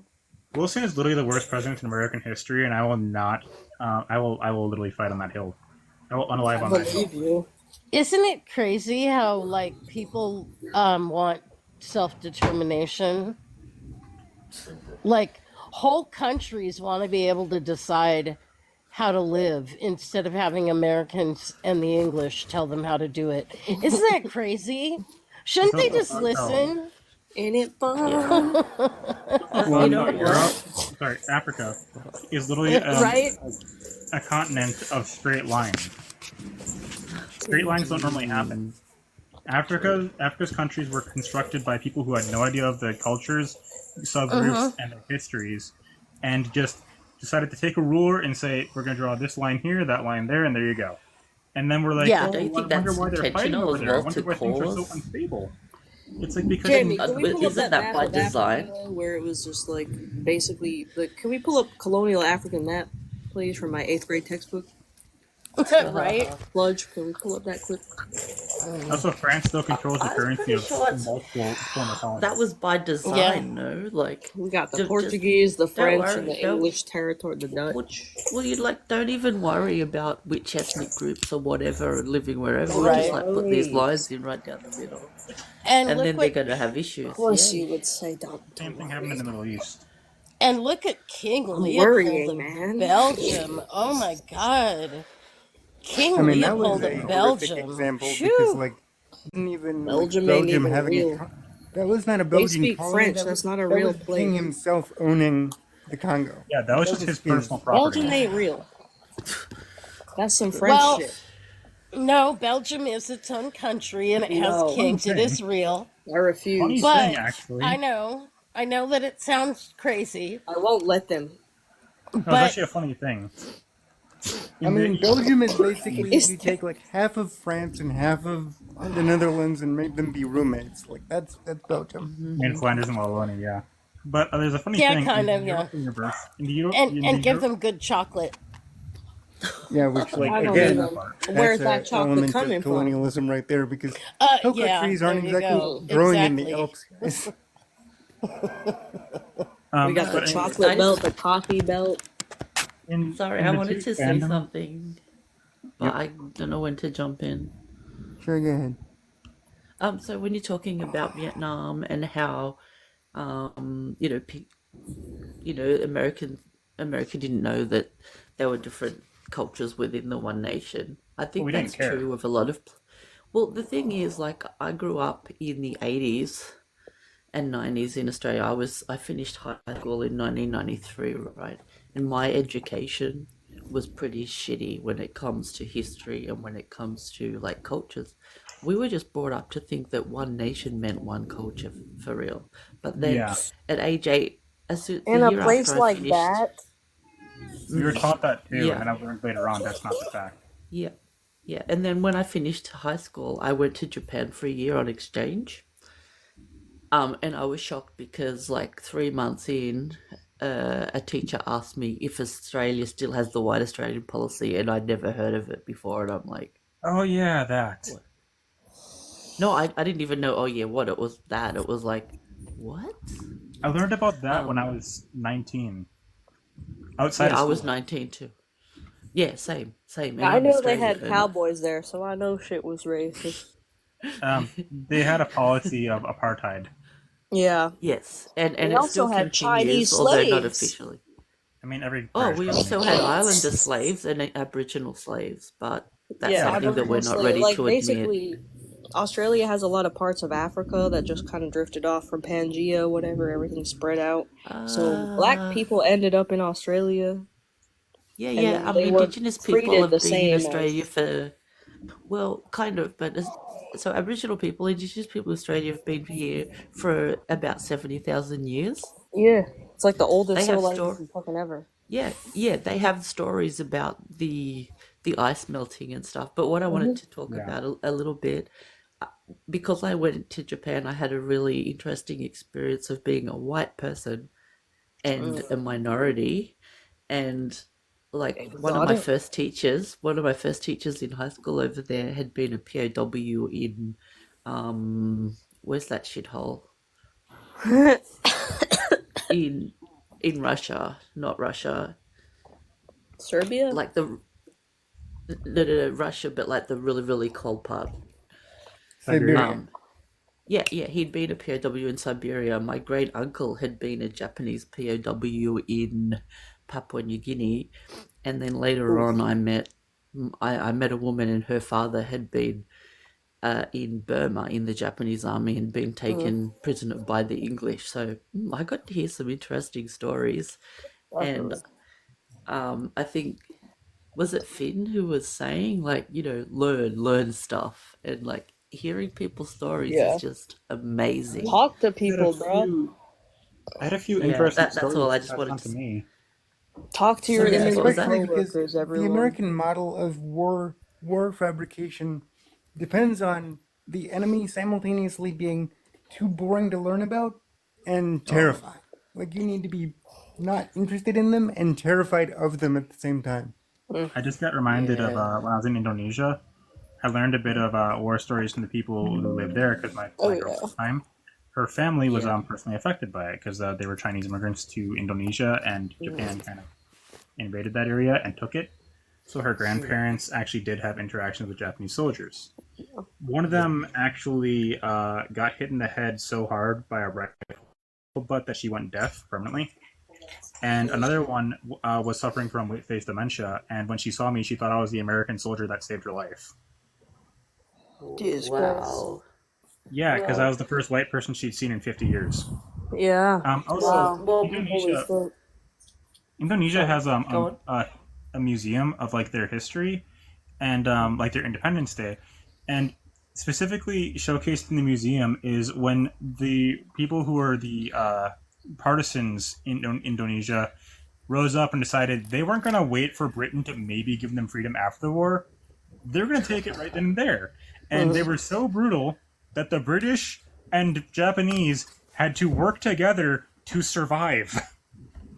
Gosh, Yeah. yeah. I respect Well, yeah, that. and the thing Makes is, sense to me.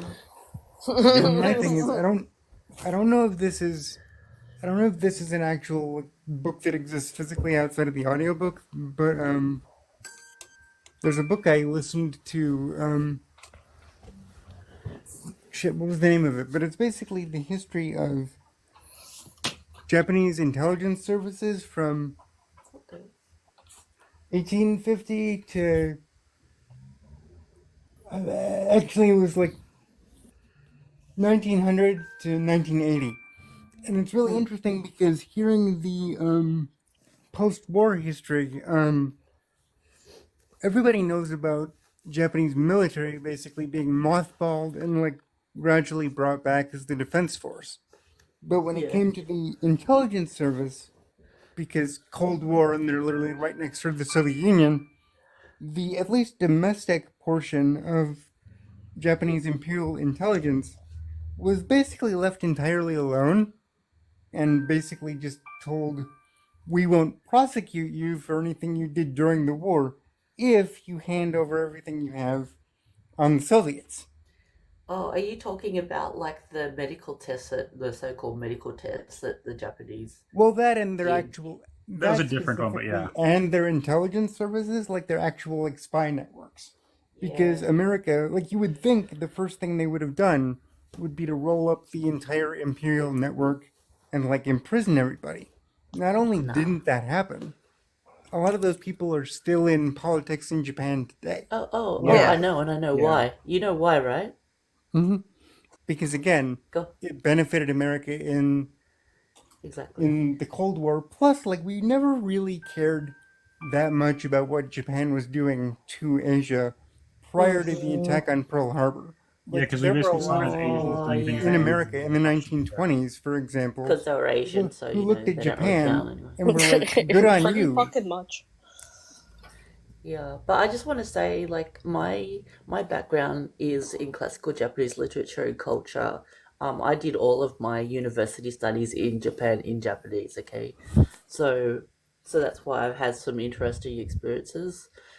Um, but the story about Indonesia was really interesting because, like, so I'm my ex, his father was sent away because to get he was still young, so to get him out of Tokyo. Um, and when I was in university, there was an older gentleman that looked at me for about a year before talking because he was too shy. He was like probably 70, and I was like 28 maybe. Anyways, after a year of being in the same class, he came up to me and asked me out for a coffee, a tea. And it turns out that this old bloke had served in the Japanese army as a navigator. And get this is so romantic and so amazing. He was a navigator in planes at a time when they still use sextants, Mm. right? Yeah. So, oh, I know. My so I spent a year in Japan initially after high school, and one of my friends from school, who would have been like 18 at the time, came to visit me in Australia. And this young guy was totally into 1950s American fashion. So he had the hairstyle, and he liked to wear, he had dog tags, and he had like, he Mhm. was completely like Japanese looking and everything. They But love he that had the, that rockabilly yeah, shit over there. Like, he really loved it. But get this. My grandfather died while he was visiting, and we had a wake at my nan's house, and my grandfather's brother, who had been a POW to the Japanese in Papua, he rocked up for the wake, and he saw this 18-year-old Japanese guy squatting down the way that Japanese people do, and that was the first time he had seen a Japanese person since he'd been released. And after that, we all sat down and had lunch, and afterwards he said to me something like, or maybe he said to my mum, and my mum told me, said, yeah, he had nothing to do with that. So it was a really healing experience for him to actually get to meet a young Japanese person and understand that what happened to him was not because of this young person.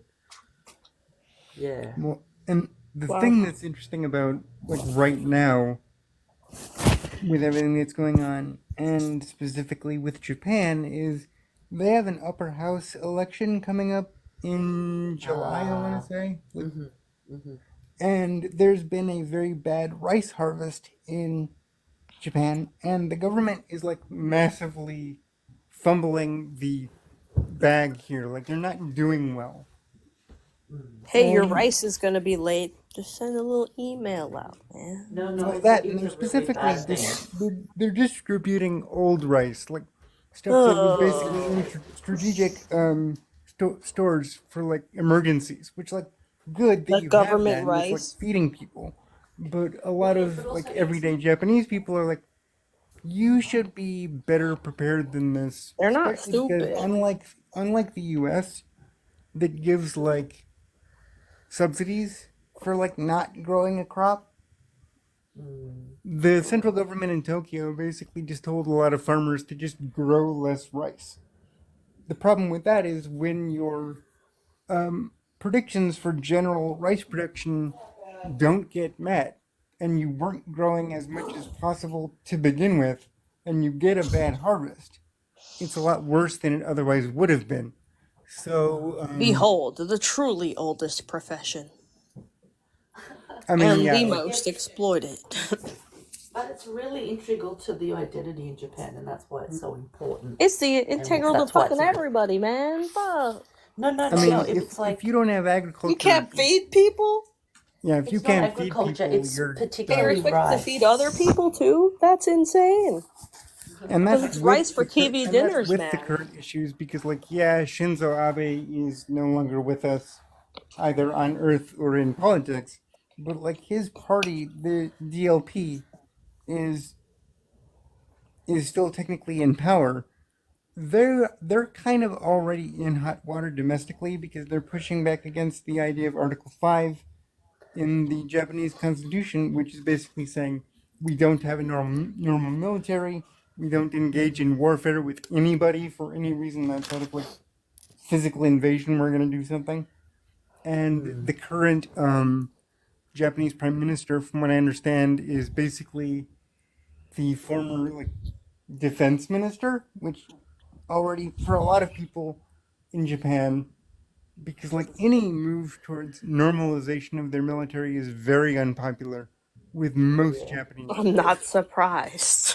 The government is right wing, but the people, a lot of the people are not. I mean, they're It's more just like like we want. Iran.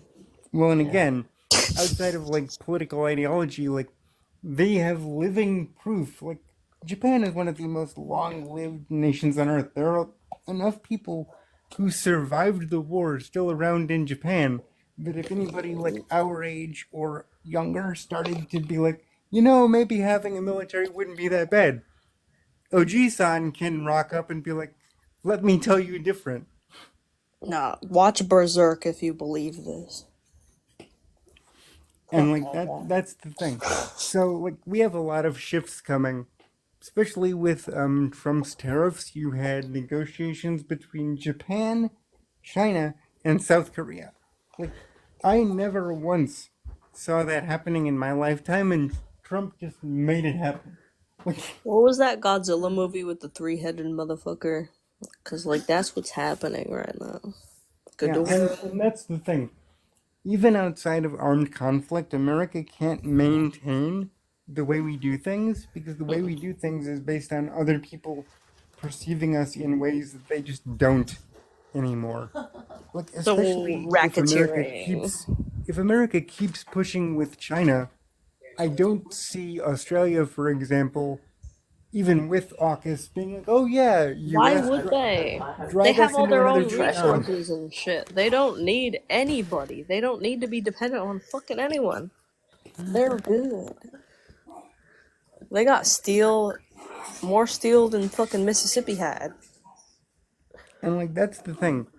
With the geographical, first of all, if I know Oceania is a thing, but like if Australia is part of anything, they have way more geographically in common with Asia Yeah. than And Europe or Africa. especially the United States. Half of their shit is African. They got the oldest trees over there. They got the oldest people. Like thousands of years, bro. Baobab tree. Tell me shit. Yeah, but the government are all But like like typical and white Yeah, they're with all all of fucking that, white especially European English weirdos.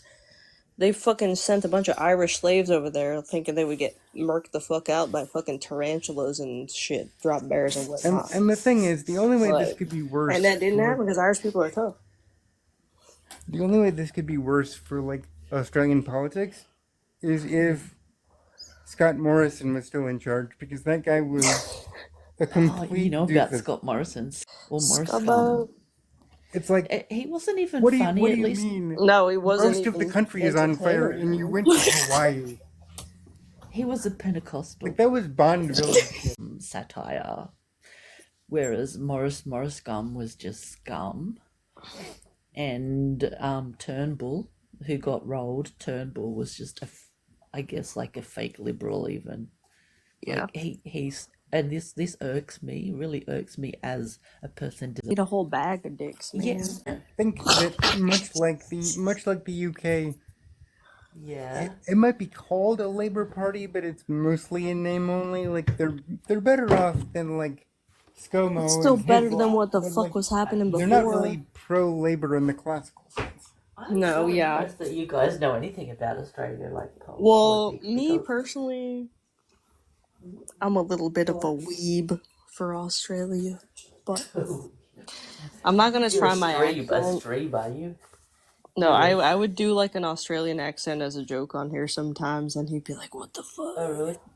I don't know, because this is my normal talking voice, but when I grew up, it was more like this. Like, when I was a kid, I just worshipped my dad, and I always talk like this. I don't know, I can't really do it anymore. I mean, Are you from Nick? Where are you from? I'm from Cessnock, which is, I identify. Because I notice a lot of people around now are like really into the redneck look that the Americas had like back in the day. Yeah. Like everyone's doing that now, You see, which here's is the cool, thing, by right? the way. Here's the thing, I live Well, in New and South Wales. and the thing that I and find interesting about Australia's Whoa! political setup is like the mining industry kind of fills the niche in Australian politics that like the military the gun industrial lobby, complex does in the US. Like you can that's push real. for That's so true. change in a lot of other venues in politics, but the moment you try to mess with the mining sector, it's probably not going to go anywhere. Do you know Twiggy? Well, that's all they got is rocks, man. Do you know Twiggy Forrest? I do not. Do you know Gina Reinhardt? No, learn me something. Okay, Gina Reinhardt is the richest woman in Australia. She's a mining magnate. She must Twiggy be is also a destroyed. mining magnate. Yeah, both of them. So Twiggy is also a mining magnate, but get this. He was giving the government, the pro-government advice on welfare. Yeah, it's like okay. The things that I would like to do to him are illegal. So I don't Yeah, mention yeah, them. something Guar But would do. something like, do you know Something Harold that Holt? Guantanamo Bay Okay, F1 in the chat well, would do. no, this is a really good story. So we had Harold Holt, who was the Prime Minister, who disappeared while swimming, okay? Like, this is a true story. And the Interesting. sad thing about that story, obviously, that this man died, but what is really, really sad to me is that more Prime Ministers have not disappeared that way.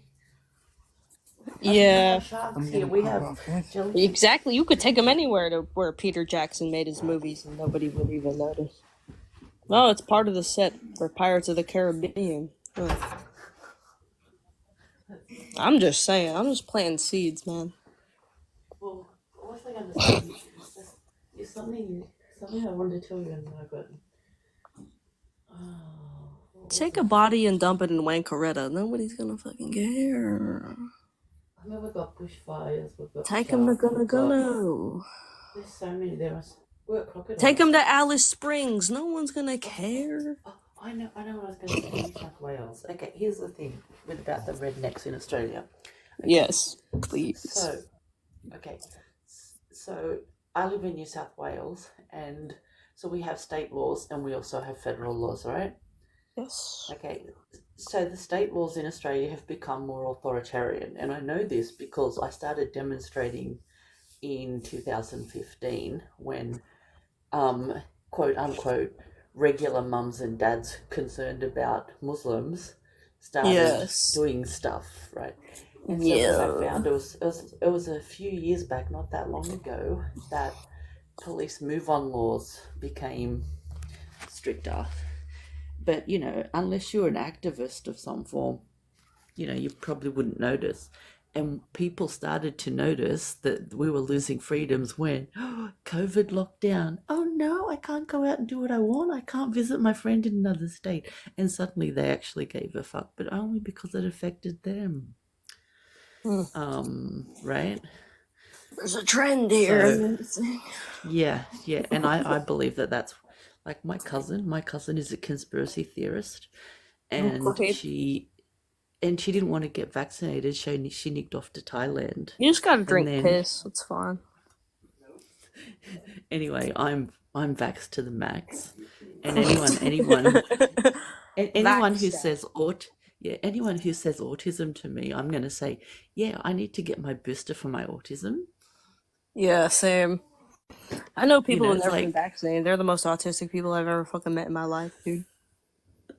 Like, Autism. your parents never took you to the doctor? Well, you play Minecraft every day. You hang out in Discord or you talk to children, and you think they're on your level.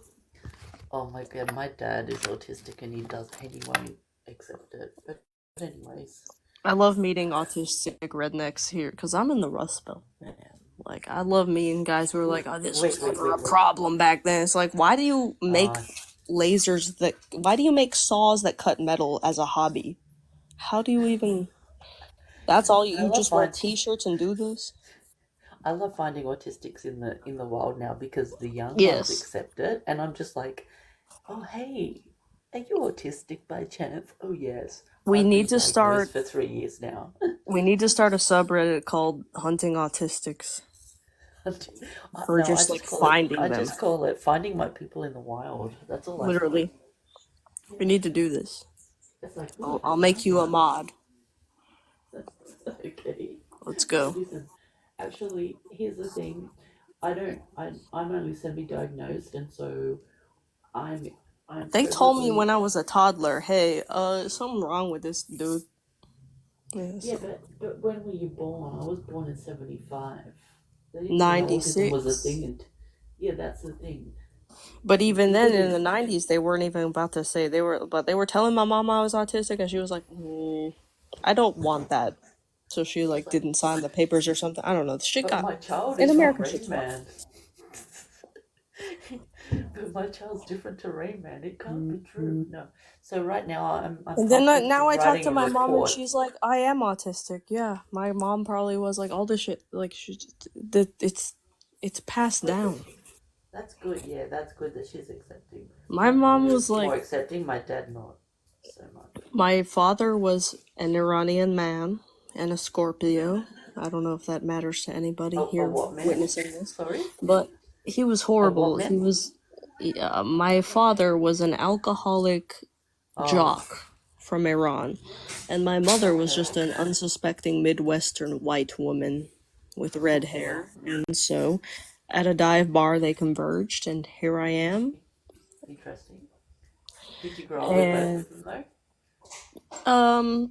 well, my dad was a piece of shit. All the good memories I have of him still include him being a drunk.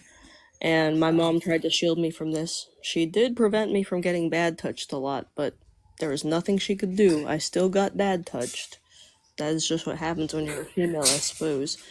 And I was raised in Islam, kind of. Okay. But Shia? yes. But also they were like, we're Zoroastrian, so I was like, okay, which is it? Oh, that's so. Yeah. That's interesting. So Muslim and Zoroastrian. Why not? Why not just take all that you like, anyways? You know. No one can stop you. Because Islam was forced on the Iranian people. They weren't. We had shit figured out. We were vegetarian. I know. Polyamorous vegetarians. I Just think that's a vibing. polyamorous bit. You could do whatever. Like, we're the chillest people. Like, I'm not even joking. Like, you do whatever you want. Play cards, listen to loud ass rock music, whatever. But they were like, nah, you're having too much fun. I know a number of Iranians, and it's like, but the question I have about Iranian men is like, are most of them poets and depressed, or is it just the ones I run into? So, you know how toxic masculinity happens and that guys think they're the victim because girls don't like them? Yeah, the incel culture. Yeah. It's worse when you apply a religion that, like, really, like, puts virginity on a pedestal, purity and shit like that and whatever. It just makes it worse. Even though no one's following those rules. Everyone's still hoeing out. With dating Iranian men, but I do have a little bit. They're vile. They nasty. They know all the things. They're watching all these videos. They don't give a fuck. Islam is not the real one their that I life. knew. Not the one that I knew. He was probably autistic though, because he was like straight up.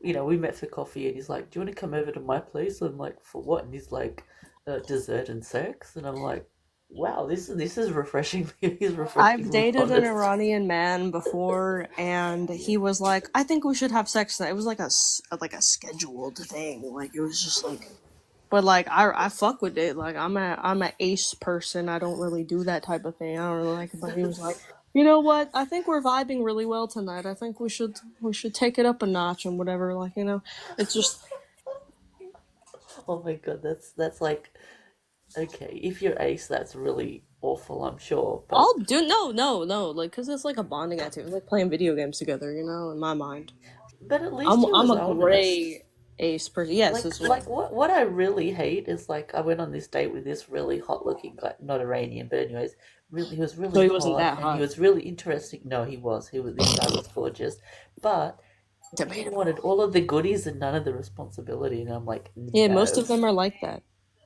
no, this guy wasn't Iranian. He was I know, just no, most men are like that. so it's really Sorry, refreshing sorry. when it's really refreshing instead of saying like, I'm not specifically looking for a partner, but if it happens, it happens. And what they actually mean is, Yeah, I'm just be trustful and I'll real, lead you man. as long as I can.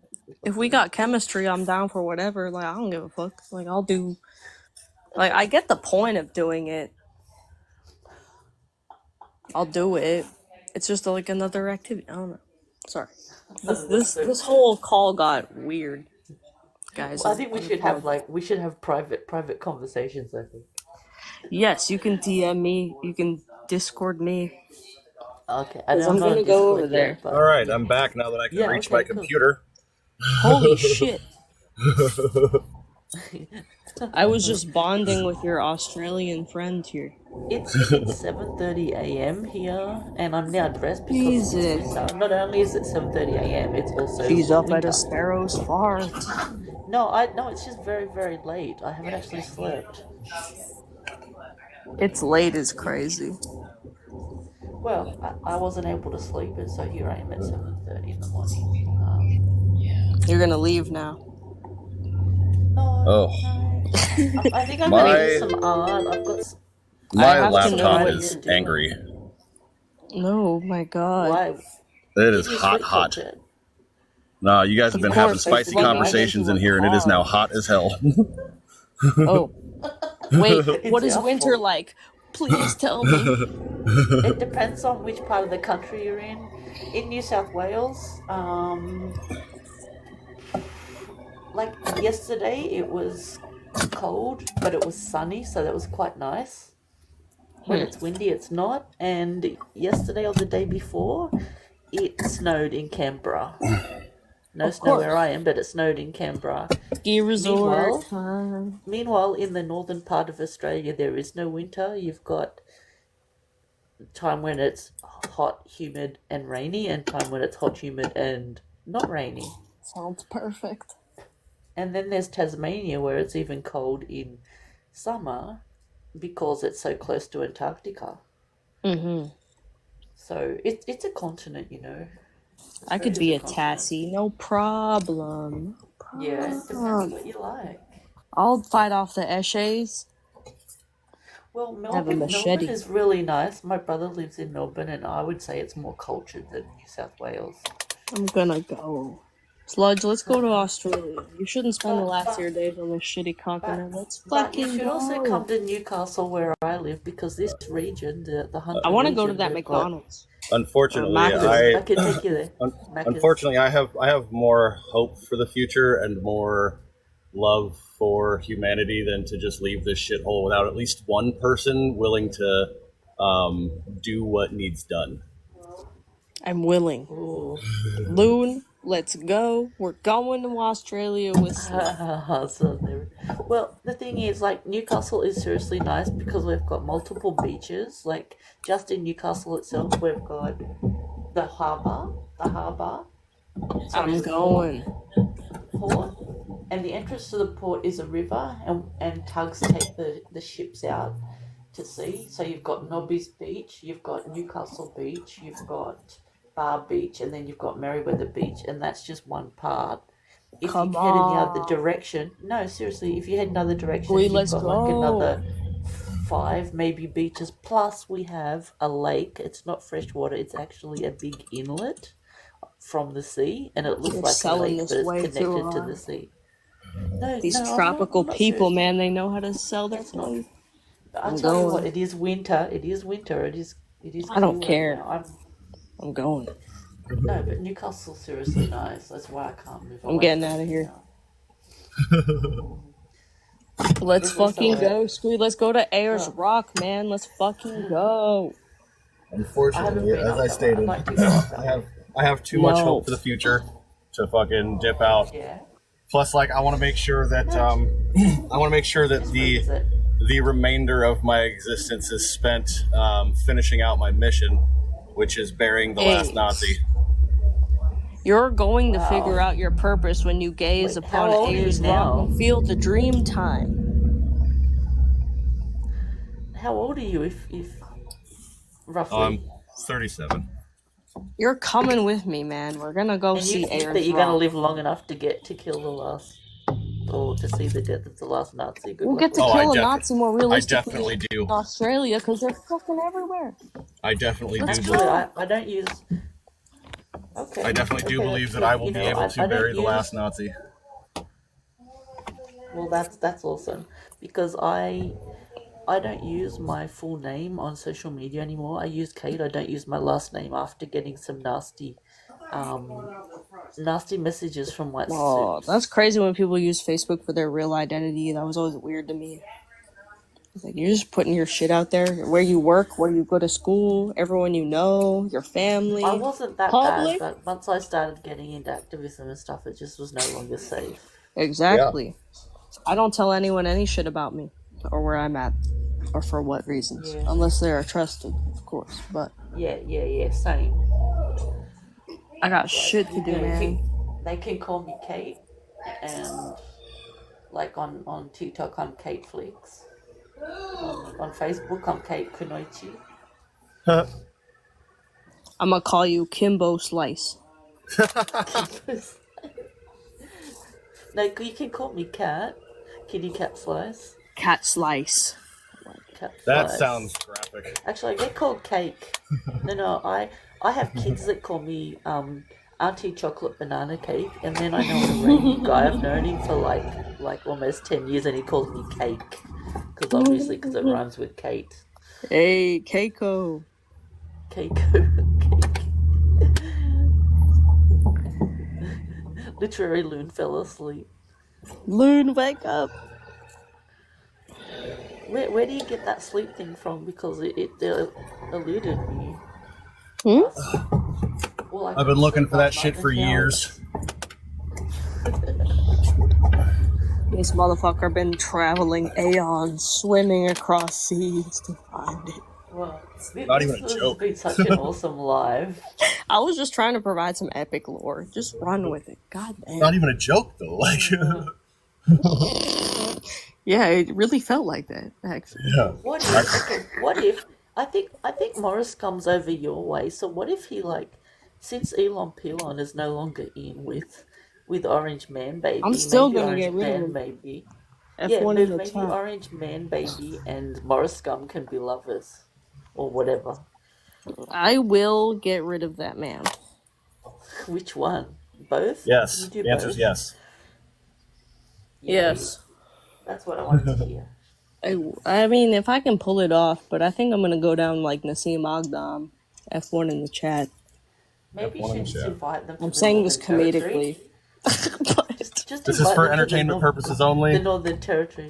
I know. But if you invite all the people that are really, really awful to the Northern Territory and go on like a crocodile spotting trip at night time. I mean, I'm just putting it out there. Obviously, this is The seeds satire. are planted. I'm with it. I'm sure So there's anyways- some people Gone to for a get bit. What were we talking about? So, anyways, when I unalive, I want to be turned into compost. There's a place in Colorado that turns people into compost, and that's what I want. Put me in the I'd mushroom like to be suit. buried under a tree. Nah, I wanna- put me in I the wanna be- mushroom I suit. want to have. No trees. I want to have my skull. I want to be removed and cleaned. fungus. Wait, The rest of my wait, body wait. turned into 2 gems and put in the eyes. I can't hear about the skull. Can you please say that again? I want to have my skull removed and cleaned. Have the rest of my body sent to one of those places that make the gems. Make 2 different colored gemstones and put them in the eye sockets of the skull. And then pass me down as an heirloom so I can watch over the family for generations. Pretty I actually really aesthetic. love that. Where'd that skull come That's not from? my Oh, actual you know, plan. Great Uncle Lucky That's just your kind great, of, you know, great. creeping around. It's your great That's so uncle, funny. man. Yeah, it wouldn't He be my needs kids. It'd be photos. my brother would inherit the skull, then pass it down to his kids. My And they'd brother be would like, inherit the skull. he'd be like, Grandpa, what's this skull from? That's your great uncle Lucky. Love it. He's watching Yeah, with a family yeah, to this day. Yeah, but would you put like a cigarette thing in the top? Yeah, You know? make it an ashtray, man. An ashtray. If there's gonna be any cigarette related thing with it, it's gonna be a single one in the mouth. That's cool. Or just a half chewed up cigar, just put that in the teeth. You could have your skull turned into a bong. No? But yeah, You that's not my could. actual plan. My actual plan is basically just to be cremated and buried with my partner if we last that long. A portion of me will be gifted to her in a vial that she can wear in a necklace or other accessory. I'll be buried with her in that form, and then the rest of my ashes will be scattered to the wind.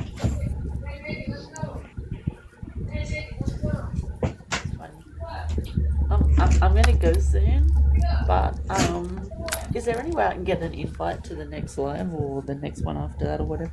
Absolutely. Tune in next week. If you go to my page, you should be able to select to receive notifications. Okay, I'll take a look. Thank you. Yeah, of course. It's been a pleasure having you here. Well, thank you, and I'll see you all talk soon. Yeah, absolutely. Have a great day. Bye. Get some rest. Thank you. You too. Bye.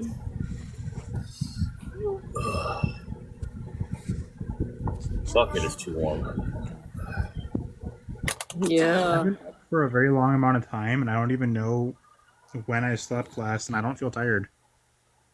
The power's still out, and I need to drink more. I'm gonna freak out. So you like this picture I drew? Yeah, it's pretty cool. It symbolizes exactly how he is. Yeah.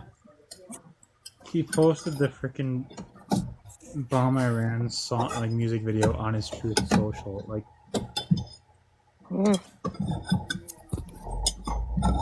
Yeah, he's just like trying to instigate a world conflict so he can maintain power.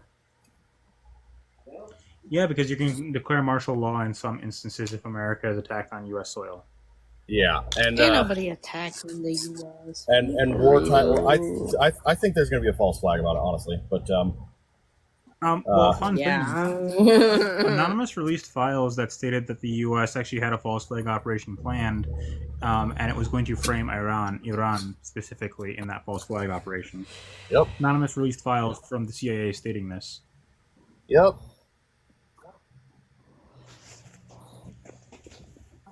I hate it here, dude. I hate it. I hate this timeline. I don't like anything that's happening right now. We are truly in the darkest timeline. Goddamn. They're this really guy. mad we have everything. People are Well, so see, mad. here's the We thing. were is willing that to we're- share it. We're not in the darkest timeline because that hasn't happened yet. We are about to be in the darkest timeline if we don't do something. But that's the thing. We have to stop talking about the things and actually like do something. Also, there is one big thing I want to say about Iran. They don't want nukes. No. Okay, so Ayatollah Khomeini back in 2003. Stop being fucking weird right now. Are you serious? I will never stop being weird. You can't fucking make me. I was yelling at the No. dogs. I'm sorry. Ayatollah Khomeini, back in 2003, issued a religious proclamation, because he's the supreme religious leader of Iran. He issued a proclamation stating that they will not and cannot use nuclear weapons because they are too indiscriminate and only exist to cause collateral damage. They are evil weapons and weapons of Satan, and not specifically for Allah's will. So specifically, they are disallowed from using them. And that proclamation was re-avowed recently because they don't want to use them. Shit, they were just chilling according to them, fucking doing their weird ass fucking Ayatollah bullshit. What I'm saying is Iran specifically has a religious proclamation stating they can't use them and don't want them. That was from Yeah, their but that's just how our people are anyways. We don't want to do this shit. We don't want to do this. We're just trying to chill. And they know that. Everyone fucking knows that. That's why they fucking struck their shit. People were having their hair out, playing music in the street, having fun, playing cards, listening to whatever rock music they wanted, and America was like, yeah, here, we'll sugar daddy it up. Go fuck their shit up. They seem like they're chilling and just fucking mess it up, just like they do with fucking every place else. Well, the Chile. reason I instigated that regime change is because they had a non-pro-Western person in power, so we issued a coup that put a pro-Western prince in power. He was very unpopular, and they overthrew him, and that's when the Ayatollah came in. I hate the Ayatollah. Yeah, well, he's a direct result of U.S. policy in the Middle East, supported In by case the you British. didn't know, I'm Iranian, and my last name is Etizad Mozaffar, which is part of the Qajar fucking bloodline. I'm not trying to say put Pahlavi back and whatever fucking shit, but like, it's really fucking weird right now because everyone's like, oh yeah, we should actually wreck this shit. It's not cool. We don't agree with it. But like, what the fuck is gonna rise up after that? When you destabilize a place, something like the Taliban can come up. Something like whatever fucking Islamic blah blah blah fucking rebels can come up. Like, it's really fucking scary shit. Like, yeah, everything can be fucking good, but it's more likely that it won't be good.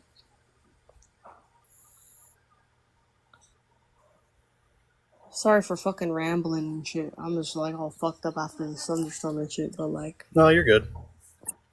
seeing my country be fucking descended into this shit and like have them be like, oh, it's Al Qaeda, oh, they're sleeper cells, blah blah. It's like really fucking terrifying. Cause like now suddenly I'm not allowed to be here, even though I was born here. They can send me over there. I won't even know how to talk to nobody. I won't even know where the fuck to go. So Much too fucking hot. really fucked up. Guys, I'm gonna go ahead and close down the live for now. My fucking laptop is burning up. Rip. But I'll Are be you back on. fucking serious? I'll be back on in a little bit, guys. Gotta let this thing fucking cool down. This is intense. Oof.